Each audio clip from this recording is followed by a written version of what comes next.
Saya akan membacakan profil singkat dari pemateri kita pada hari ini. Nama Dewi Siti R. Beliau merupakan Head of Category Growth dari Evermost. Beliau aktif di berbagai macam proyek. Yang terbaru proyeknya adalah Sarung is My New Style Campaign at Muslim Fashion Festival Jakarta 2022.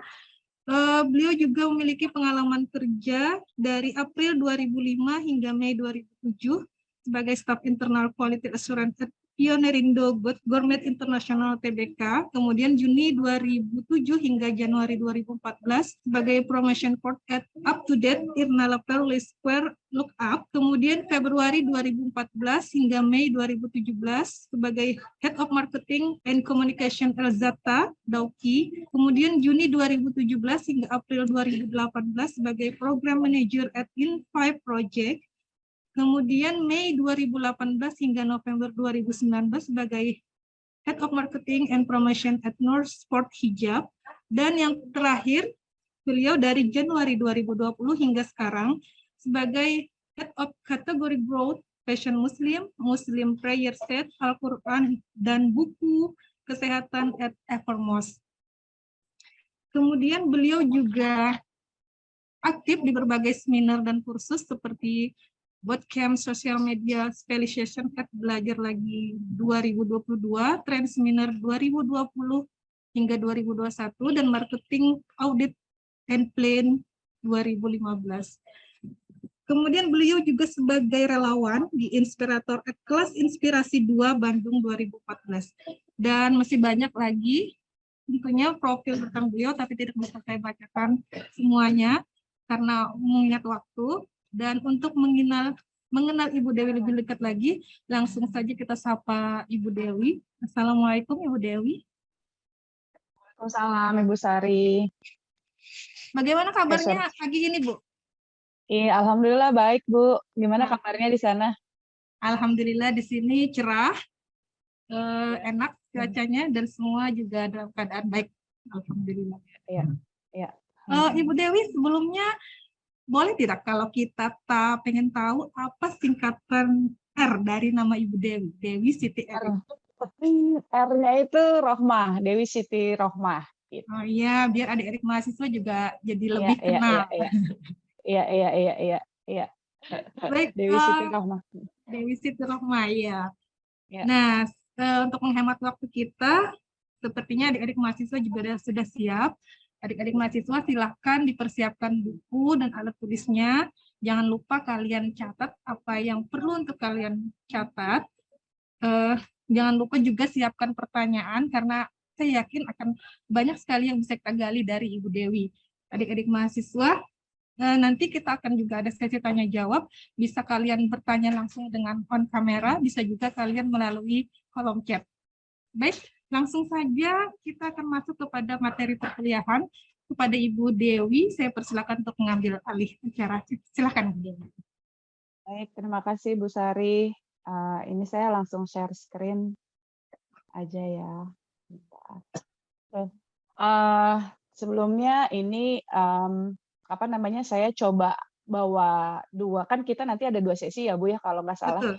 Nah, untuk di sesi pertama, sesi selanjutnya itu berkaitan satu sama lain gitu ya. Jadi untuk yang judul besarnya itu saya pakai strategi digital untuk bisnis pemula gitu.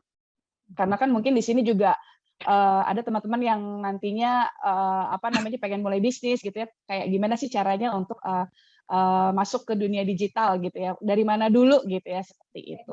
Dan mungkin ini nama lengkap saya ini ada nih, Dewi Siti Rohmah, Head of Category Growth. Kalau mau email silakan, ada di dewi@evermost.com.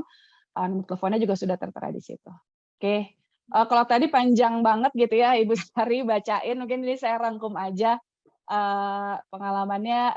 2020 sampai sekarang itu saya memang di Head of Category di Evermost.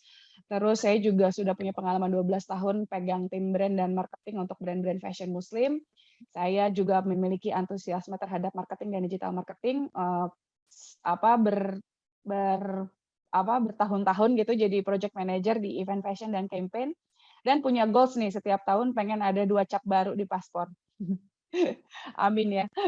Cap barunya itu kenapa 2, negaranya sih sebenarnya 1 ya ininya, apa, targetnya 2 itu karena kita keluar dan kita masuk, jadi kan 2 ya cap barunya gitu ya. Jadi bukan harus kedua negara. Oke, intermezzo aja. Saya sekarang ini kerja di Evermost. Evermost itu apa sih? Mungkin ada yang baru denger gitu ya. Eee, Evermost itu kayak nama yang asing gitu ya. Nah, Evermost ini berdiri sejak, awal 2019 untuk, launching, aplikasinya gitu. Evermost itu sebuah platform social commerce reseller pertama yang memberdayakan UMKM dan brand lokal dengan prinsip ekonomi gotong royong. Dan, Evermost ini juga kita, apa ya, lebih lebih menitik beratkan kepada, syariah compliance gitu ya. Jadi produk-produk yang masuk Evermost ini kita kurasi dulu dan kita pastikan, yang masuk itu produknya aman untuk dikonsumsi, terutama untuk yang memiliki, apa ya, demand terhadap, produk-produk yang halal gitu ya. Jadi kita, saat ini sudah berdiri berarti 3 tahun ya, mau jalan 4 tahun gitu. Dan Evermost sendiri merupakan anggota dari, Forbes Asia, ada World Economic Forum dan sudah diliput oleh banyak, media, baik itu lokal maupun internasional, gitu. Oke, mungkin sedikit aja ya, Evermost tuh cara kerjanya gimana sih gitu ya. Karena, Evermost itu kan menghubungkan antara brand, reseller, dan juga konsumen gitu ya. Jadi Evermost ini mempersingkat mempersingkat, jalur distribusi dari barang gitu ya. Walaupun tidak direct to konsumen, tapi kita ada yang namanya pasukan reseller Evermost. Pasukan reseller Evermost ini yang kita akuisisi juga. Jadi kita Evermost itu mengakuisisi 2 ya, akuisisi brand sama akuisisi reseller. Jadi mereka nanti, join ke Evermost dan bisa menjual produk-produk yang ada di Evermost gitu. Ada 3 yang, ingin kita, apa ya, visinya gitu ya, 1 menjangkau lebih banyak konsumen, 2 memastikan harga produknya tetap stabil dan adil, yang ketiga menjaga kualitas produk. Ya, itu sekilas tentang Evermost. Mungkin nanti kalau mau tanya-tanya bisa setelah, sesinya selesai ya. Oke, kita akan pelajari apa sih hari ini gitu ya. Dalam 2 sesi ini kita akan, mempelajari 1 kenapa harus kenal dunia digital, kedua memahami pengertian dan perbedaan dari brand building, digital branding, sama digital marketing. Yang ketiga memetakan brand menggunakan brand canvas dan membuat buyer persona, serta mampu membuat strategi brand building digital. Tentunya nggak cukup sih sebenarnya ya kalau cuma seharian ini karena materinya nanti akan bercabang-cabang lagi gitu ya, tapi kita coba untuk, share yang, pokok-pokoknya aja dulu gitu ya. Karena kan kita baru baru mau mulai nih, kalau kalau terlalu banyak dicekokin duluan khawatir nanti batal ikut bikin bisnisnya gitu ya, karena aduh banyak banget yang harus dikerjain. Oke, sebelum kita, masuk ke materi brand, ini, tentunya teman-teman mungkin udah pernah, baca atau udah pernah, apa ya, dapat materi dari yang lain bahwa mau jualan di manapun gitu, yang pertama kali kita harus tahu adalah ada formula 4P atau 4Ps gitu ya, marketing mix gitu. Ada produk, price, place, and promotion. Nah, mungkin produk, price itu nggak kita bahas gitu karena itu, beda lagi gitu ya, materinya. Maka yang kita akan bahas sekarang ini di place dan promotion. Place itu adalah di mana Anda akan menaruh produk Anda dan bagaimana caranya customer mencari informasi mengenai produk Anda. Serta untuk promotion ini, bagaimana customer menemukan Anda dan apa strategi yang akan Anda lakukan dan apa strategi efektif. Kita akan bahas itu mungkin ya.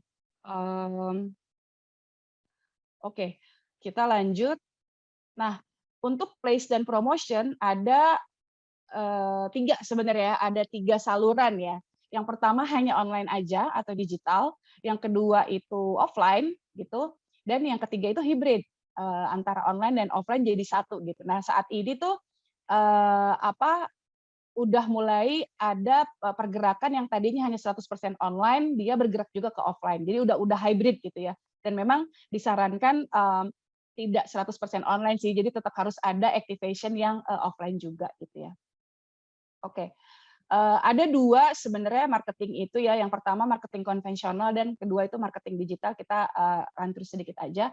Untuk konvensional itu, umum, terus tidak spesifik, sulit diukur dan perlu starting cost yang lebih besar. Maksudnya umum itu gimana? Contoh dari marketing konvensional itu seperti billboard gitu ya. Kalau billboard kan kita agak sulit ya mengukur ada berapa banyak sih orang yang ngelihat billboard itu gitu ya. Terus kan billboard itu dipasang hanya di satu titik, misalkan di jalan tol atau di bandara gitu ya. Itu kan apa namanya, mungkin pada titik tertentu dilihat sama orang, pada di titik yang lain tidak dilihat sama orang. Terus dia juga perlu starting cost yang lebih besar. Mungkin kalau kalau teman-teman nanti coba tanya-tanya gitu ya, berapa sih harga billboard yang ukurannya 10 kali 16 meter, itu satu bulannya aja tuh bisa bisa belasan sampai puluhan juta gitu ya, tergantung dari titik mana kita memasang. Tentunya itu starting cost-nya aja tuh di awal sudah besar gitu ya. Nah, makanya kita kenapa hari ini mengenal tentang digital ya. Karena di marketing digital marketing itu atau marketing di digital itu bisa spesifik, measurable, scalable, dan starting cost-nya itu lebih kecil gitu. Spesifik itu gimana? Kan teman-teman tahu ya kalau misalkan kita mau pasang ads gitu ya, mau pasang iklan di sosial media, itu sekarang bisa ditentukan target marketnya. Jadi ada kayak kolom-kolom gitu yang isinya oke target market kamu mau umurnya berapa, terus mau tinggalnya di mana gitu-gitu ya. Jadi bisa lebih spesifik. Terus measurable itu gampang diukur gitu karena digital tuh semua kan ada matriks-matriksnya ya. Terus setiap apa namanya platform yang bikin kita untuk iklan itu dia punya penghitungan-penghitungan yang bisa kita evaluasi nanti ke depannya. Jadi itu cukup mudah diukur. Lalu untuk scalable itu bisa diperbesar gitu, mudah untuk diperbesar. Jadi kalau terutama dari budget ya, kalau misalkan saya cuman punya budget misalkan 50.000 per hari, maka dari ads itu misalkan Facebook Ads itu dia kayak kalau 50.000 berarti kamu cuma bisa menjangkau 100.000 orang ya gitu. Oh kalau gitu saya tambahin deh budget saya 100.000, maka dia bisa oke kata Facebook oke kalau kamu kasih 200.000 maka saya bisa tambah 2 kali lipat nih jadi 200.000 orang. Begitu begitu dan seterusnya. Jadi bisa diperbesar. Tapi kalau tadi marketing konvensional, kalau udah pasang billboard di bandara misalkan atau di sebuah jalan gitu ya di pinggir jalan, maka susah nge-scalable ya karena kan artinya kita kayak jadi harus ngajakin orang buat lewat situ terus gitu ya. Dan itu tuh agak susah effortnya. Dan starting cost-nya juga jadi lebih besar. Kalau digital marketing itu kita bisa start from 50.000 sehari atau 100.000 itu tergantung dari budget kita. Itu mungkin sedikit ya awal. Terus kita juga akan bertemu dengan customer touch point. Ini nanti akan kita bahas gitu ya. Ini cuman awal aja. Customer touch point itu adalah di mana customer akan bertemu sama produk kita gitu ya. Nanti akan dibahas di belakang. Tapi ini mau memberi gambaran bahwa touch point itu bisa di online dan bisa di offline juga gitu ya. Ada di referral, office atau store dan lain-lain, phone, media, marketing, events dan lain-lain. Seperti itu. Nah, berdasarkan si customer touch point ini atau perjalanan dari customer bertemu sama brand kita, terus kita tuh harus gimana sih gitu? Kok aduh banyak banget nih, jadi saya harus mulai dari mana? Nah, kalau saya lihat beberapa profil pemilik bisnis gitu ya, mungkin ikutan pernah follow Yasa Singgi gitu ya. Yasa Singgi itu dulunya foundernya Men's Republic. Terus dia agak jatuh sedikit, terus dia bangkit lagi. Dia menulis di Instagramnya bahwa andai gitu ya, andai waktu pas pertama kali saya bikin bisnis itu saya tahu branding gitu ya. Karena ternyata branding itu adalah fundamental dari segala macam produk atau bisnis yang mau kalian jalankan gitu. Sementara kata Yasa dulu, iya saya karena nggak tahu branding, saya jualan aja gitu kan, jualan diskon. Padahal sebenarnya ada fundamental yang kalaupun ternyata kalian kerjakan gitu ya, yaitu si brand building ini, maka diskon itu kayak udah jadi pilihan terakhir gitu. Tapi kalau misalkan brandnya udah kuat, orang tuh willing to pay ya, orang tuh mau bayar lebih mahal, orang tuh mau bersedia bayar lebih besar daripada harga pokoknya gitu ya, bisa 2-3 kali lipat karena brandingnya gitu ya, karena aktivitas branding yang dilakukan. Mungkin aku nggak tahu ya kalau di Banjarmasin sana kan mungkin ada yang jual ayam goreng lokal tapi tepung gitu ya yang harganya mungkin di bawah 10.000. Terus ada juga KFC atau McDonald atau Burger King atau apapun lah brand-brand luar yang menjual ayam 30-40 ribu mungkin ya satu potongnya gitu. Tapi kita tetap mau beli gitu ya. Nah, itu artinya ada aktivitas branding tuh di sana. Kok lu mau sih beli ayam yang harganya 2-3 kali lipat dengan ayam yang punya kios kecil di misalkan di pasar gitu ya. Kok mau gitu? Tentunya kita ada alasan tersendiri dong. Oh, saya mau beli ayam di KFC atau misalkan di McD atau brand-brand lainnya yang dari luar negeri gitu ya. Atau mungkin lokal seperti Richeese gitu ya. Oh, mau gitu kita bayar lebih mahal gitu. Nah, itu artinya ada kebanggaan kan ya, maksudnya kayak orang tuh masuk ke KFC, ih gue makannya di KFC gitu ya, kayak bisa pamer lah gitu ya sama orang kalau kita tuh mampu untuk beli ayam di KFC gitu. Tapi sebenarnya kan ayamnya sama aja ya, ayamnya sama, tepungnya sama gitu ya, rasanya juga sama, tapi kok kayak orang mau sih bayar lebih mahal gitu, karena ada aktivitas brand building. Nah, kita di sesi pertama ini kita akan bahas mengenai brand building dulu. Jadi mulai bisnis itu ketika kamu sudah tahu produknya mau apa gitu, langsunglah kita takkan bagaimana brand kita ini akan hadir di baik itu di online maupun di offline. Oke, ini yang pertama, kita akan mulai dari brand building. Brand itu apa sih gitu ya?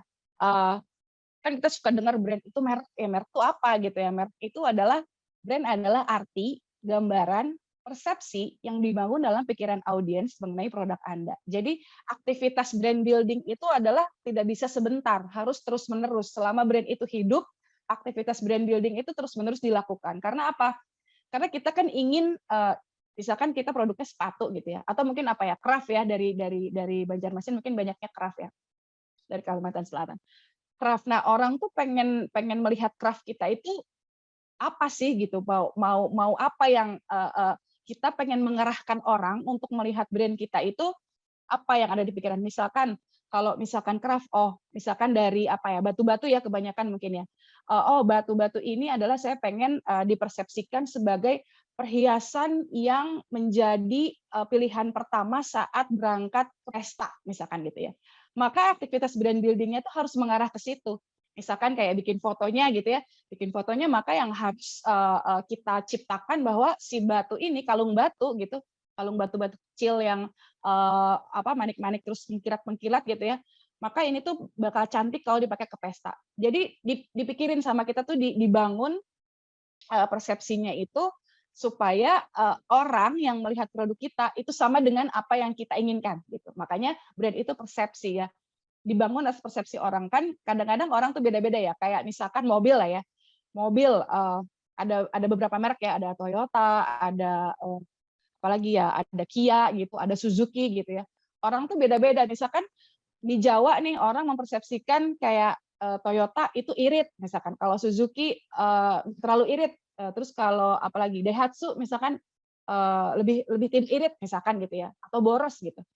Menurut orang Jawa.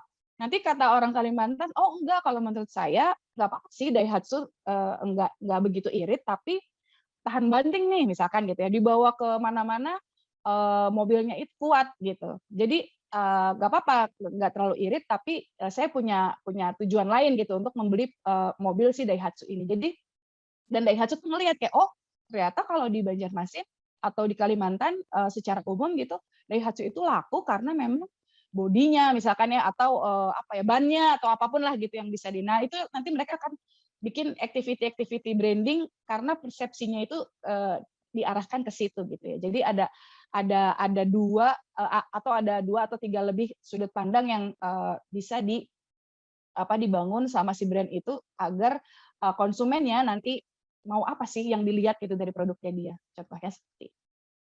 Dan brand building itu apa sih? Brand building itu adalah prosesnya ya, proses kreatif untuk memberitahu informasi tentang produk Anda sehingga akan meninggalkan pesan mendalam bagi audiens. Jadi kalau misalkan ngelihat iklan-iklan gitu ya, ada yang kita ingat terus kayak misalkan iklan Indomie gitu ya, sampai jinglenya itu dari saya kecil sampai sekarang kayaknya masih sama gitu ya. Karena apa? Indomie itu ingin terus-menerus kayak cekokin nih ke otak kita bahwa Indomie adalah seleraku gitu ya. Semua orang dari ujung Aceh sampai Papua itu semua cocok sama makanannya kalau makan Indomie itu cocok semua gitu. Makanya Indomie adalah seleraku. Secara umum orang Indonesia seleranya adalah Indomie gitu. Nah, brandingnya Indomie itu kuat banget sampai kayak orang kalau misalkan studi di luar negeri gitu ya, selalu yang dikangenin adalah Indomie gitu ya. Jadi saking ininya ya, saking melekatnya gitu orang Indonesia itu adalah Indomie gitu ya. Bahkan Saya sempat beberapa kali ke luar negeri, si petugasnya itu sampai bilang, "Kamu bawa Indomie nggak?" gitu kan, dicek gitu. Karena tahu orang Indonesia itu suka pada bawa Indomie, sampai petugas keamanannya juga ngecekin gitu ya. Seperti itu. Oke, kenapa brand building itu penting? Yang pertama itu untuk membantu brand terlihat menonjol atau stand out dibanding kompetitor dan brand lainnya yang sejenis dan menjadikan brand tersebut mudah diingat. Nah, mudah diingatnya itu bisa banyak cara ya, misalkan dengan iklan-iklan yang kita sebutnya iklan-iklan yang viral gitu, menyentuh hati atau nyeleneh gitu, atau aneh lah gitu, kayak apa sih ini jadi diomongin sama semua orang, itu namanya stand out dan mudah diingat. Atau misalkan semudah bikin jingle iklan yang gampang dinyanyiin, kayak misalkan tadi Indomie seleraku gitu ya, itu terus-terusan gitu, atau mungkin ada jingle lain yang kita selalu ingat, misalkan produk-produk yang emang dia diciptakan untuk dikonsumsi sehari-hari, itu biasanya harus harus harus mudah diingat banget nih. Jadi orang begitu datang ke supermarket mau beli misalkan baterai lah ya, baterai tuh karena diingatnya itu adalah ABC, maka selalu belinya ABC kayak gitu-gitu ya. Jadi brandnya itu mudah diingat, maka aktivitas brand building-nya itu harus mengarah ke situ. Apakah itu logonya, tiba-tiba logonya merah gitu ya, kayak McD merah terus ada huruf M-nya. Begitu sekilas ngelihat, walaupun kita lagi kebut ngelihat logonya di pinggir jalan, oh itu udah pasti McD. Itu artinya kan brandnya mudah diingat gitu ya. Baik itu dari logo, dari lagu, atau dari apapun gitu. Maka itu adalah brand building-nya itu pentingnya itu di situ supaya stand out. Terus yang kedua adalah menciptakan pengalaman yang konsisten. Jadi tetap pada jalurnya terus-menerus dalam waktu yang lama bagi audiens. Jadi branding itu seperti saya bilang tadi tidak bisa cuman sebulan 2 bulan. Itu selama kamu pengen brand kamu hidup, maka aktivitas branding itu harus terus-menerus dilakukan supaya orang ingat terus gitu ya. Terus yang kedua adalah mengubah pembeli pertama menjadi pembeli loyal. Ini saya jelaskan di selanjutnya. Nah, ini adalah perbedaan branding sama marketing ya, baik di digital atau di online maupun di offline. Apa sih bedanya branding sama marketing? Orang tuh selalu dengar branding, marketing itu tuh bedanya tuh apa? Gampangnya tuh gini,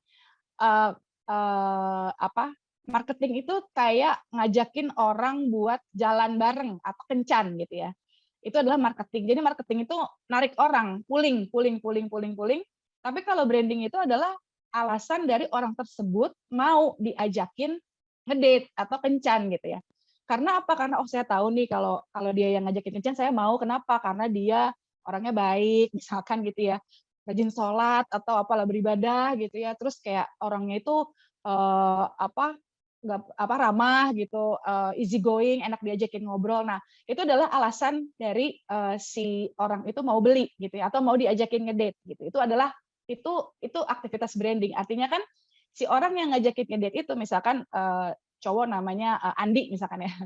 Sorry ya kalau ada yang namanya Andi dijadiin contoh. Misalkan Andi, saya nih Dewi mau diajakin sama Andi karena tadi Andi ramah dan lain-lain. Berarti Andi sudah menciptakan personal branding yang oke, karena persepsi saya terhadap Andi menjadi seperti itu. Karena misalkan saya ngelihat Andi suka ke masjid gitu ya, atau Andi tiba-tiba ngasih sedekah gitu ya sama pengemis atau sama siapalah nggak tahu gitu ya. Jadi itu karena Andinya melakukan itu terus-menerus, jadi yang muncul di persepsi saya adalah oh Andi itu ramah, terus baik hati dan lain-lain. Seperti itu ya kurang lebih. Tapi kalau marketing itu adalah usaha Andi untuk ngajak saya ngedate gitu ya. Jadi Andi juga punya usaha pastinya ya. Gimana ya biar caranya si Dewi itu mau jalan sama saya gitu. Misalkan yang sifat-sifat yang Andi tadi kelihatan sama sehari-hari, ditambahin tuh sama dia, oke, saya mau pakai baju yang kekinian misalkan gitu ya. Dari warnanya kuning misalkan karena saya tahu Dewi itu sukanya kuning gitu. Jadi Andi itu juga ngecek target market ya, karena targetnya itu adalah Dewi dan Dewi itu suka kuning, maka dia menggunakan baju berwarna kuning misalkan gitu ya. Jadi kira-kira seperti itu. Jadi marketing itu usaha yang dilakukan Andi supaya Dewi mau ngedate. Sementara kalau branding adalah alasan saya bilang mau diajakin kencan sama Andi tersebut gitu ya, kurang lebih. Mudah-mudahan gampang dipahami. Oke, ini secara teorinya gitu. Digital branding itu usaha menciptakan persepsi brand melalui platform digital. Kalau digital marketing itu lebih memasarkan, lebih menarik orang gimana caranya supaya mau beli gitu ya. Terus kalau digital branding itu fokus menciptakan ikatan dengan audiens melalui platform digital. Itu biasanya campaign gitu ya, campaign-campaign yang dilakukan oleh brand melalui platform digital itu disebut digital branding. Sementara kalau digital marketing selalu fokusnya tuh ke growth atau ke angka penjualan atau lainnya gitu ya. Banyak matriks-matriks yang nanti akan dicapai oleh digital marketing. Terus kalau digital branding contohnya adalah membuat website yang super friendly atau sosial media kita yang aktif dan kontennya disukai oleh calon audiens gitu. Itu adalah branding. Makanya kenapa jarang orang memberikan saran kalau jualan itu di sosial media, karena sosial media itu memang bukan untuk jualan ya, lebih ke karena namanya juga sosial ya, sosial, bukan untuk fokus utamanya itu bukan untuk dijualan. Tapi kalau digital marketing itu contohnya adalah melalui ads, karena tadi saya bilang ads itu targeted. Jadi kita kalau misalkan digital marketing nanti akan belajar, tapi mungkin nggak di sini gitu ya, nanti banyaklah materi-materi tentang digital marketing, tentang ads, yang bagaimana caranya membuat ads yang efektif gitu ya. Beriklannya itu banyak, bisa di Facebook, di Google, di TikTok, atau Instagram, atau di kanal-kanal lainnya. Dampak dari brand building itu apa sih gitu. Jadi kan tadi kita activity ya, bikin activity gimana caranya brand saya itu tetap dikenal, tetap pengennya tuh jadi apa gitu ya. Setelah brand building itu maunya tuh gimana gitu. Dampaknya itu adalah dari persepsi kita akan geser. Jadi pertama persepsi dulu nih yang dibangun, mindset gitu ya tentang produk kita. Habis itu diharapkan si perilakunya tuh ikut sama apa yang aktivitas brandnya itu lakukan. Misalnya, mungkin ada yang tahu brand Eiger ya. Brand Eiger itu kan petualangan gitu ya, outdoor gitu ya, hiking, pokoknya semua aktivitas-aktivitas outdoor. Nah, awalnya kan Eiger tuh membentuk persepsi gitu ya, persepsi bahwa brand saya adalah untuk outdoor gitu ya. Nah, terus Eiger itu rajin bikin konten di sosial medianya untuk bikin tips gitu ya, bikin tips and trick, bikin video perjalanan gitu, yang menceritakan bahwa sob, kalau Eiger tuh manggilnya apa ya, aku lupa.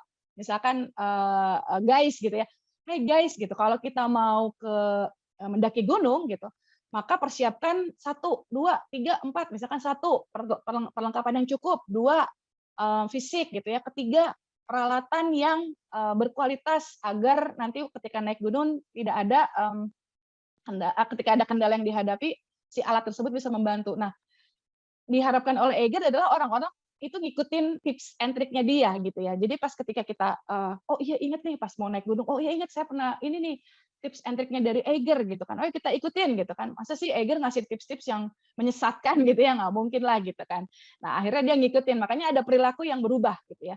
Perilaku yang berubah akibat dari si brand itu ngasih tips, terus ngasih juga misalkan kalau brand itu suka ada DIY ya, do it yourself gitu, yang bikin apa jadi apa gitu, kayak gitu-gitulah. Nah, itu tuh pergeseran dari yang tadinya cuma di persepsi, cuma ngelihat doang, bergeser jadi ke perilaku.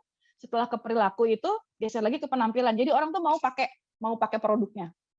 Mau pakai produknya, terus mau pakai produknya, jadi dia penampilannya jadi sesuai dengan persepsi dan perilaku dari si brand itu. Gitu. Kayak misalkan kalau fashion gitu ya. Oh, akhirnya juga ada fashion deh yang wah iya nih, gue kalau naik gunung tuh kata tipsnya Eiger gini. Tapi lucu juga kali ya kalau kemeja-kemejanya Eiger itu dipakai buat kuliah gitu ya, atau sendalnya dipakai buat jalan-jalan kayak gitu. Nah jadi geser tuh dari perilaku, jadi ke penampilannya ngikutin dari si brand itu.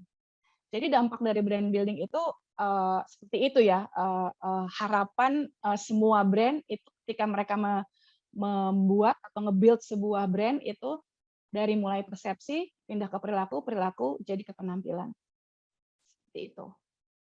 Karena ini adalah poin-poinnya, karena brand itu hidup dalam pikiran semua orang yang pernah memiliki pengalaman atas produk tersebut. Seperti itu. Oke, kenapa sih brand itu penting ya bagi bisnis Anda? Brand kuat itu penting bagi bisnis Anda. Itu karena satu, bisa improve recognition atau diingat terus gitu ya, yang tadinya yang taunya yang mengenali dari brand itu cuman 100 orang, itu bisa jadi naik jadi 300, naik lagi jadi 1000, naik lagi jadi 1 juta dan lain-lain.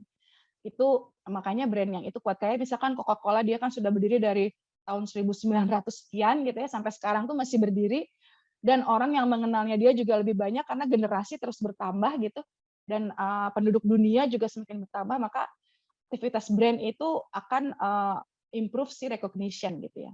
Lalu create trust atau kepercayaan. Kenapa penting? Karena ketika brand itu apa namanya cacat gitu ya, cacat itu dalam artian kayak ada kasus lah atau apa gitu, itu langsung akan ada reaksi yang sangat keras dari orang-orang yang suka terhadap brand itu gitu, dan orang yang baru mau gitu. Justru kalau misalkan kita tadi aktivitas marketing kan baru mau beli itu. Nah kalau misalkan aktivitas brandingnya sudah trust, orang tahu bahwa oh kalau saya beli Eiger, kita balik lagi ke Eiger ya. Oh kalau beli Eiger tuh saya udah tahu pasti kualitasnya bagus. Biarin harganya mahal juga, tapi karena saya tahu kualitasnya bagus, maka saya akan selalu beli Eiger. Makanya akan create trust. Terus kayak KFC juga gitu ya. Pokoknya saya udah pasti nih kalau saya beli ke KFC, saya udah pasti akan mendapatkan ayam yang crispy gitu, daging yang empuk gitu, dan rasa yang enak kayak gitu ya. Jadi create trust itu bisa improve penjualan gitu ya. Maka harus ada trust. Yang ketiga adalah inspire people. Jadi brand itu ya itu tadi harus bisa membuat orang jadi terinspirasi. Seperti tadi kayak yang Eiger tadi, balik lagi ke Eiger biar gampang ya. Jadi menginspirasi orang untuk oh iya, Eiger tuh suka bikin video-video jalan-jalan nih. Wah, saya jadi pengen nih pergi ke sana gitu ya. Oh, saya jadi pengen nih traveling ke Labuan Bajo misalkan. Saya jadi pengen traveling nih naik gunung nih di Rinjani gitu ya. Jadi menginspirasi orang untuk ngikutin gitu ya. Apa yang brand bikin tuh selalu diikutin gitu. Itu artinya brand tersebut terinspirasi, maka akan menaikkan revenue atau bisnis gitu ya, atau penjualan. Nah, yang terakhir itu yang saya tadi sempat bahas juga, generate customer and drive us to pay more. Aktivitas branding atau brand yang kuat itu akan membuat si calon pembeli atau si pembeli itu mau untuk bayar lebih mahal daripada harga yang sesungguhnya. Sekuat itu gitu ya brand. Mungkin kalau misalkan teman-teman tahu sepatu Nike mungkin ya. Sepatu Nike kan kalau misalkan kita tahu berapa HPP-nya atau harga pokok produksinya, itu bakal nangis sih. Kayak, gue bayar 3 juta satu sneakers, padahal ternyata harga pokok produksi itu cuma 500.000 gitu kan, atau cuma 300.000 bahkan gitu ya. Nah itu tuh kan bakal sakit hati ya kita. Tapi karena tahu brand Nike itu udah internasional, kita tahu kualitasnya bagus, udah gitu banyak-banyak atlet juga pakai gitu ya. Maka kita tuh nggak masalah mau bayar sneakers harga 3 juta tuh nggak masalah, karena kita tahu value dari si brand tersebut gitu ya. Mungkin nanti saya bahas Nike di belakang. Jadi orang tuh mau bayar lebih mahal kayak tadi KFC, orang mau bayar 2-3 kali lipat lebih mahal dari harga ayam di kios-kios yang brandnya tidak terlalu terkenal gitu, karena ada sesuatu hal yang KFC build sehingga orang tuh mau gitu bayar lebih mahal. Seperti itu ya. Maka brand kuat itu penting bagi bisnis. Jadi sebelum mau masuk mau digital kayak mau ke offline kayak, kita harus punya fundamental dari bisnisnya itu dengan cara brand building itu tadi. Gimana sih menciptakan brand yang keren gitu ya. Sebenarnya brand keren itu ya formulasinya dari dulu sampai sekarang secara secara teori ya gitu-gitu aja gitu. Cuman banyak orang-orang yang bisa explore lebih banyak, explore lebih baik sehingga brandnya itu keren. Mungkin bisa ditulis dalam benak masing-masing kali ya, nanti kita coba bahas ya. Bagaimana sih menciptakan brand yang keren itu gitu ya. Atau brand keren versi kalian itu brand apa sih gitu ya. Silakan ini aja ditulis. Nah, yang pertama gimana caranya punya brand keren? Pertama harus tahu dulu brand kamu tuh posisinya tuh mau di mana gitu. Tujuan positioning adalah untuk membuat perbedaan dan brand tersebut harus unik dan bersaing. Jadi posisinya tuh mau di mana, kayak misalkan Adidas sama Nike kan beda tuh ya, beda posisi. Kayak kalau kita beli apa ketika kita ke Adidas, misalkan kalau saya ke Adidas belinya itu sepatu buat jalan-jalan misalkan, karena ada Stan Smith gitu ya, ada collab sama artis misalkan kalau Adidas seperti itu. Tapi kalau ke Nike saya beli sepatunya itu untuk performance, untuk lari yang benar-benar kayak atlet gitu ya. Saya atlet nih, kalau ke Adidas saya belinya buat jalan-jalan, tapi kalau ke Nike saya belinya memang buat dipakai latihan, buat dipakai lomba, atau tanding gitu ya, seperti itu. Jadi seperti itu positioning yang dimaksud. Jadi mau di mana nih? Mau ke lifestyle-nya atau mau ke sports-nya gitu, misalkan ya. Dan Adidas pun sekarang kan punya turunan-turunannya banyak tuh, ada Adidas Neo, ada Adidas apa, ada Adidas apa. Karena dia melihat dari, oh kayaknya market butuh nih. Nggak cuman atlet yang butuh Adidas, ternyata butuh juga buat hangout, buat apa namanya, buat jalan-jalan gitu ya, terus buat ke kampus gitu ya pakai Adidas gitu, seperti itu. Tapi kalau Nike kayaknya Nike udah deh, gue fokus aja deh ke olahraga, walaupun sebenarnya Nike juga ada untuk jalan-jalannya ya, tapi dia dia benang merahnya itu pride-nya itu karena gue tuh atlet dan sporty lah gitu ya, kalau Nike seperti itu. Mungkin itu bisa kebayang ya dari kedua contoh tersebut. Nah, tadi ya brand positioning. Nah, sebenarnya awal dari semua awal membuat brand itu kita mesti punya peta dulu nih. Tak. Jadi kita ketika mau build sebuah brand itu kita punya petanya gitu ya. Nanti saya bisa share ini petanya. Jadi seperti inilah kurang lebih. Yang pertama itu dimulai setelah positionnya mau kemana, kita punya vision gitu ya. Visionnya itu brandnya itu mau jadi apa sih? Misalkan dalam 5 tahun ke depan saya mau brand craft punya saya, brand aksesoris punya saya itu dipakai oleh seluruh misalkan ya seluruh wanita misalkan di kota Banjarmasin misalkan atau di kota Banjarbaru atau di manalah gitu ya 5 tahun. Nanti ada lagi visi 10 tahun ke depan. 10 tahun ke depan saya ingin ini tuh produk craft saya itu dikenal secara nasional gitu. Bahkan dipakai oleh ibu negara misalkan gitu ya. Itu bisa tuh jadi visi. Atau ada lagi nih 20 tahun ke depan saya ingin brand saya ini dipakai oleh apa ya artis peraih Oscar misalkan gitu ya. Atau muncul di mana ya di Fashion Week gitu ya seperti itu bisa seperti itu. Nah, turunannya adalah nanti ke bawah-bawahnya ini. Oke, biar bisa mencapai itu saya harus gimana nih? Authority-nya gimana, quality-nya gimana, target customer-nya seperti apa, personality dari brand itu seperti apa. Ini nanti semua di breakdown gitu ya. Touch point yang tadi saya bilang, terus community-nya harus gimana, relationship-nya harus seperti apa, sampai akhirnya ke expression, business process, sampai ke cash flow gitu ya. Nanti mungkin itu bahasnya terpisah ya, tapi yang awal itu bikin yang atas dulu nih, yang nomor 1, nomor 2, nomor 3, sama nomor 4. Habis itu baru turunan-turunannya itu ngikutin gitu ya. Yang penting adalah yang paling atas dulu. Nah, untuk balik ke sini, jadi brand itu harus punya identity ya, harus punya identitas. Dan brand itu bukan cuma logo ya, brand itu bukan cuma logo, tapi lebih besar dari itu. Logo tuh cuma salah satunya aja gitu ya. Kalau dilihat dari matriks ini, yang paling bawah kanan ya, brand simbol gitu. Mau disimbolnya seperti apa? Dan biasanya kan kalau logo suka ada artinya gitu ya. Oh, artinya lengkung ini tuh apa? Oh, artinya hurufnya warnanya hitam itu apa gitu. Karena ada teori kalau misalkan kita mau bikin logo itu kayak ada color wheel gitu ya. Biasanya kalau makanan itu ke merah, ke kuning gitu, warna-warna yang nonjok mata lah istilahnya, langsung pay attention gitu ya. Oh, kalau misalkan brand yang elegan-elegan gitu biasanya hitam gitu ya, abu-abu atau warna-warna champagne gitu. Itu ngarahnya ke elegan gitu ya. Ada teorinya sih ya. Itu mungkin nanti harus sama teman-teman yang lebih ke graphic designer mungkin ya, mereka yang lebih paham harus pakai warna apa gitu. Nah, dari 4 matriks ini sebenarnya dibagi 2 yang besar gitu. Yang pertama adalah fungsi atau komponen yang konkret. Yang kedua adalah emosional, komponen yang abstrak gitu. Abstrak itu berarti cuma bisa dirasain ya, nggak bisa kelihatan gitu ya. Terus maksudnya kelihatan itu dirasakan gitu ya, nggak bisa dirasakan. Nah kalau yang konkret itu adalah melekat kepada produknya. Jadi atribusi. Jadi misalkan yang pertama atribusi. Produk nih, misalkan sepatu olahraga, kita coba ke yang tadi ya antara Nike sama Adidas. Saya pegang sebuah sepatu. Karakteristik dari produknya itu gimana sih sama karakteristik perusahaan itu terlihat dari desain si sepatunya ya. Ada gitu, bisa kita pegang. Bisa kita pegang bahannya, jahitannya gitu ya, dilihat jahitannya, terus sole-nya, dalamnya gitu ya. Itu kelihatan dan bisa dipegang. Itu komponen yang konkret. Terus brand benefit. Brand benefit itu keuntungan apa sih yang saya tawarkan dari si sepatu itu.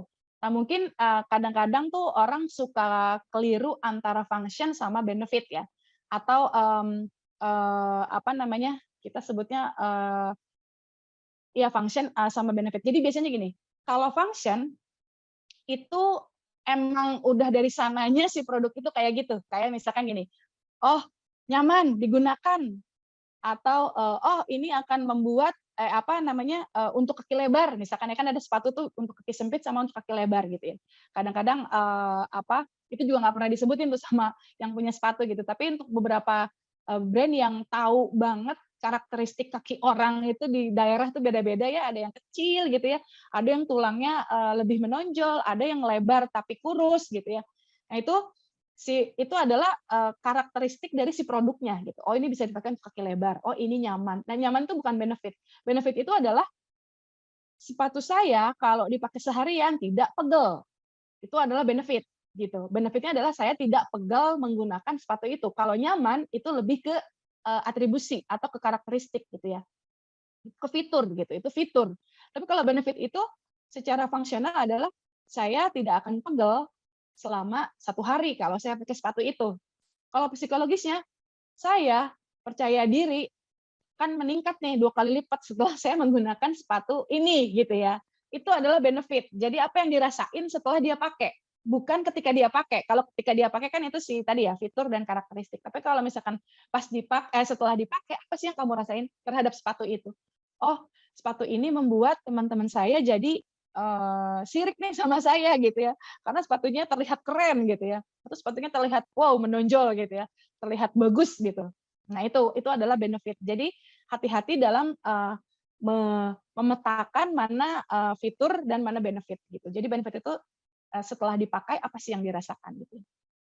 Lalu untuk yang emosional itu brand tonally ada relationship, ada personality sama vision. Itu tuh mencari tahu brand kita itu siapa gitu.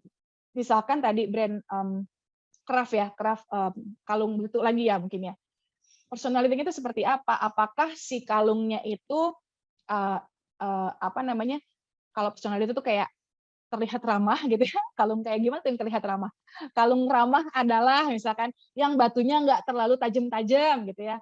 Dan warnanya itu kalem, misalkan warnanya lebih ke pastel-pastel kalau ada ya. Pastel, maka itu personality tuh. Oh, dia feminin gitu ya, feminin. Terus dia juga brandnya itu nggak sakit nih ketika dipakai. Jadi kalau atau cocok dipakai pakai busana apa saja gitu ya. Kayak itu personality itu mudah beradaptasi gitulah. Si kalungnya itu mudah beradaptasi gitu ya. Beradaptasi dalam arti pakai baju formal cocok, pakai baju casual cocok gitu. Itu personality, mudah beradaptasi. Terus kalau relationship itu adalah brand itu pengen punya hubungan seperti apa sih dengan konsumennya gitu ya. Kayak misalkan gesturnya dari si brand gitu ya. Terus sapaan kan suka tahu ya kalau misalkan di sosmed itu setiap brand itu ada sapaan-sapaannya misalkan sob gitu ya, guys atau bestie gitu ya, atau sis gitu ya. Itu adalah sapaan-sapaan yang akan membangun relationship antara brand kepada si target audience atau konsumennya. Terus kalau vision atau values itu tadi yang awal ya. Kamu mau membentuk brand itu 5 tahun ke depan, 10 tahun ke depan, 20 tahun ke depan tuh mau jadi seperti apa gitu ya. Nah, yang terakhir itu brand simbol. Penampilan dari brand itu seperti apa sih? Kayak desain dan simbol yang melekat. Mungkin yang paling gampang paling gampang dibayangkan tuh seperti McD gitu ya, Nike. Orang kayak ngelihat gambar aja udah tahu itu Nike. Orang ngelihat huruf M dari jauh aja udah tahu itu McD. Atau mungkin Adidas garis 3 gitu ya, orang udah tahu itu pasti Adidas gitu ya. Atau mungkin mobil nih, mobil Toyota, terus ada Mercedes juga ya, udah tahu Mercedes mah pasti kayak gitu ya. Terus kalau Daihatsu dan lain-lain, dia udah punya itu sendiri-sendiri. Nah, itu tuh simbol. Jadi simbol itu untuk memperkuat ya penampilan dari brand tersebut. Terus selain desain dan simbol juga ada communication. Communication tuh tadi nyambung sama si relationship. Jadi mau kayak gimana sih hubungannya itu terjemahkan dengan brand communication. Kayak misalkan bikin event gitu ya. Bikin event di mall misalkan. Bikin event di mall, kita mau persepsi brand kita si tadi aksesoris itu adalah brand yang ramah gitu ya. Terus produk yang ramah, produk yang mudah dipakai ke semua acara dan lain-lain, maka buatlah desain dari event tersebut sesuai dengan jati diri gitu ya dari si brandnya. Jadi jangan sampai kamu brandnya ramah gitu, tapi warnanya merah gitu. Merahnya tuh yang ini banget gitu ya, merahnya tuh yang nantang banget lah gitu ya. Itu jadi kesannya jadi beda gitu ya, loh katanya ramah, tapi warnanya ini tiba-tiba jadi merah ya. Tapi misalkan kalau kesannya ramah itu cewek-cewek yang jadi timnya gitu, biasanya misalkan SPG-nya lah ya yang di situ, eee, karena personality-nya ramah, maka dia juga outfit-nya juga ya harus mencerminkan dari kepribadian si brand itu. Jadi jangan sampai maunya ramah, tapi tiba-tiba pakai rok mini gitu, emang rok mini juga kelihatannya kadang-kadang ramah ya, cuman nggak cocok gitu, nggak cocok sama personality-nya gitu. Ramah yang dimaksud apakah memang dengan rok mini, ataukah dengan warna merah, atau dengan baju yang seperti apa gitu. Ramahnya itu mesti didefinisikan gitu ya, ketika kita membuat activation melalui brand communication. Oke, kita lanjut. Oke. Ini tadi ya brand vision kurang lebih seperti ini, masa depannya itu mau seperti apa gitu. Nah, ini sih yang paling penting gitu ya. Setelah tadi kita memetakan framework dari brand itu, kamu tuh punya unique selling proposition-nya tuh apa sih gitu. Kenapa ini penting? Karena ini tuh nanti akan dibawa ke semua strategi digital, baik itu strategi baik itu di digital maupun di offline, ini akan dibawa-bawa terus. Jadi pastikan kita punya formula unique selling proposition-nya gitu ya. Kayak ini nih, kalau kita lihat di sini ya, ada irisan-irisan kan ya. Nah, di sini dikasih tahu bahwa ada losing zone ya. Losing zone ini adalah competitor meets the consumer needs better than you do. You'll be crushed. Jadi di yang X ini, kompetitor tuh lebih baik dari kamu. Jadi ya udah nggak usah nggak usah diusahain terlalu keras lah gitu, karena kalian bakalan hancur lah istilahnya gitu ya, kalau kita terlalu ngutak yang di losing zone ini, gitu yang pertama. Terus yang kedua yang harus diperhatikan juga dari who cares. Ya, kadang-kadang kita terlalu memperjuangkan yang sebenarnya konsumen itu bodo amat gitu, kayak ngapain sih lu bikin kayak gini, gue juga nggak peduli gitu ya. Nah, itu mesti dicari sih competitors battle areas the consumer just doesn't care about. Have fun wasting time. Jadi biasanya orang tuh kayak terlalu fokus di yang who cares gitu ya. Padahal masih banyak yang bisa kita fokusin seperti yang winning zone ini gitu ya. Kalau yang di winning zone ini poinnya tuh clear banget gitu. Clear banget perbedaannya antara si brand kita sama brand yang lain. Justru ini yang harus kita perkuat ya, yang winning zone ini. Tapi kadang-kadang orang suka terjebak di who cares atau di losing zone gitu ya. Dan ada juga yang risky nih. Risky ini kan irisan dari ketiganya ya. Maka ini juga mesti banyak yang ini effortnya bakal lebih gede nih kalau untuk risky ini ya. Jadi kita untuk di awal-awal mari kita cari winning zone-nya dulu gitu. Jadi jangan sampai kita terlalu fokus pada yang membuat effort kita jadi lebih besar gitu. Jadi kita akan fokus ke winning zone. Inilah pentingnya memiliki unique selling proposition. Nah, misalkan Evermost nih. Evermost itu authorities-nya atau apa ya kita sebutnya statement-nya Evermost itu apa sih yang bisa Evermost janjikan itu apa sih gitu ya. Dari Evermost itu bilang bahwa kalau di Evermost itu hashtag-nya mudah buka usaha. Jadi nggak susah, nggak ribet gitu ya. Pokoknya masuk Evermost itu kamu auto bisa jualan aja gitu ya. Baik itu kamu jadi reseller atau kamu menjadi brand yang punya produk gitu ya. Jadi janjinya itu ini nih, di Evermost itu satu buka usaha online cuma pakai modal HP karena kan digital itu tadi ya. Terus yang kedua itu mudah buka usaha. Nah, ini adalah authorities-nya. Usaha online tanpa modal dan gratis belajar bisnis dipandu tim yang berpengalaman. Artinya kalau udah nge-state tulisan ini ya harus diwujudkan, jangan cuma janji aja gitu. Beneran nih gratis, ya beneran gitu. Coba dibuktikan sendiri gitu ya. Ada gratis belajar bisnis nih dipandu sama tim berpengalaman. Nah, kita juga di Evermost tuh suka membuat training untuk reseller. Jadi apa yang kita janjikan ya kita ini kan gitu ya, kita keluarkan dengan sesuai dengan janji kita gitu ya. Kita janjinya ditepati lah gitu ya. Lalu ini, reseller kami telah berhasil meraih omset hingga ratusan juta rupiah dan komisi hingga 10 juta rupiah. Kamu juga bisa seperti mereka dengan menjadi reseller Evermost. Dan ini adalah testimoni ya. orang-orang yang sudah pengalaman orang-orang yang sudah berhasil, reseller-reseller sudah berhasil, itu kita taruh di sini sebagai nih janji dari saya. Karena apa? Karena sudah terbukti gitu. Ada yang ini tadi meraih omset 300-an juta dan komisi hingga 10 juta rupiah gitu. Seperti itu. Jadi itu authorities yang bisa kita coba gali ya dari brand kalian masing-masing. Lalu yang tadi kan kita kesini ya, unique selling proposition. Nah, unique selling proposition itu kan pasti bedanya gitu ya kita sama brand lain. Nah, kalau di Evermost itu seperti ini. Punya toko, maaf ya. Punya toko online sendiri cuma modal HP. Oh, mungkin toko lain juga sama sih, bisa cuma modal HP doang. Oke. Apalagi akses ke e-katalog berisi 80 lebih plus-plus produk berkualitas. 80 lebih plus-plus produk berkualitas. Kayaknya di yang lain juga sama. Coba kita lihat lagi. Oke, yang ketiga, gratis belajar bisnis dipandu trainer profesional. Mungkin kalau yang nomor 1 dan nomor 2 ya, toko online sama akses ke e-katalog, e-commerce sebelah ada ya, toko hijau, toko oranye, toko biru gitu ya. Itu bisa tuh nomor 1 sama nomor 2.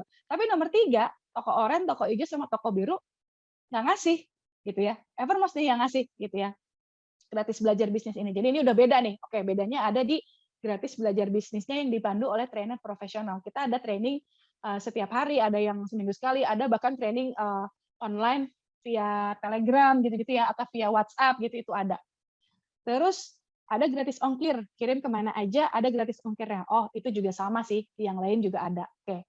Tapi apa bedanya? Oke, Evermost nanti mungkin bisa rasakan sendiri kalau udah masuk Evermost ya, gratis ongkirnya itu seperti apa ya. Jadi ada gratis ongkir yang kita sebutnya apa ya? Kita zonasi gitu. Di sini 100%, di sini juga di sini 80%, di sini 70% kayak gitu-gitu itu ada nanti di ekosistemnya Evermost. Nah, yang keempat itu packing dan pengiriman semua Evermost yang bantu. Artinya apa? Kan Evermost itu sistemnya reseller ya atau dropship. Artinya kita yang berjualan itu nggak usah packing, nggak usah kirim. Kita cuma perlu mencari orang yang mau beli terhadap produk kita. Dan packing dan pengirimannya semua oleh Evermost. Jadi kita kalau join sebagai reseller Evermost nggak usah pusing-pusing gitu ya. Kita cuma tinggal cari orderan, closing, beres. Nanti barangnya datang sendiri gitu ya. Dari brand ke si pembeli gitu. Ini mungkin yang beda dengan toko oranye, toko hijau dan lain-lain gitu ya. Karena tapi kalau dropshipping-nya mungkin sama ya. Tapi kalau Evermost sebagai platform bedanya di situ. Terus bisa order sekaligus untuk teman-teman terdekat, jasa titip atau group buying. Ini karena kita punya komunitas nih, komunitas kecamatan di seluruh Indonesia. Jadi kayak mereka tuh punya koordinator resellernya. Nah, jadi kalau misalkan mau group buying, yuk biar kita murah nih, udunan yuk 10 orang misalkan beli apa ya, beli mukena gitu supaya ongkirnya lebih murah gitu, atau lebih cepat nyampe gitu, nanti kita kirim 1 titik aja, itu bisa. Jadi kita bisa order untuk group buying gitu ya. Nanti bisa ngehubungin tim CSC Evermost. Lalu yang terakhir, yang ketujuh, yang dijanjikan yang beda sama yang lain adalah kesempatan umroh gratis tanpa diundi. Mungkin di toko oranye, toko hijau juga ada sih promo-promo yang dapat hadiah, tapi mungkin yang kesempatan umroh gratis tanpa diundi belum ada gitu ya. Nah, ini yang membedakan antara Evermost dengan platform lain. Jadi value proposition itu boleh ada yang sama dengan orang lain, tapi harus ada bedanya dong gitu ya. Walaupun bedanya cuma 10% nggak apa-apa, tapi beda gitu. Mendingan beda daripada sama kan ya. Kalau beda kan udah kelihatan, oh gua itu mah beda, kalau si ini sama. Jadi udah mulai ada value-nya sendiri kalau kita beda.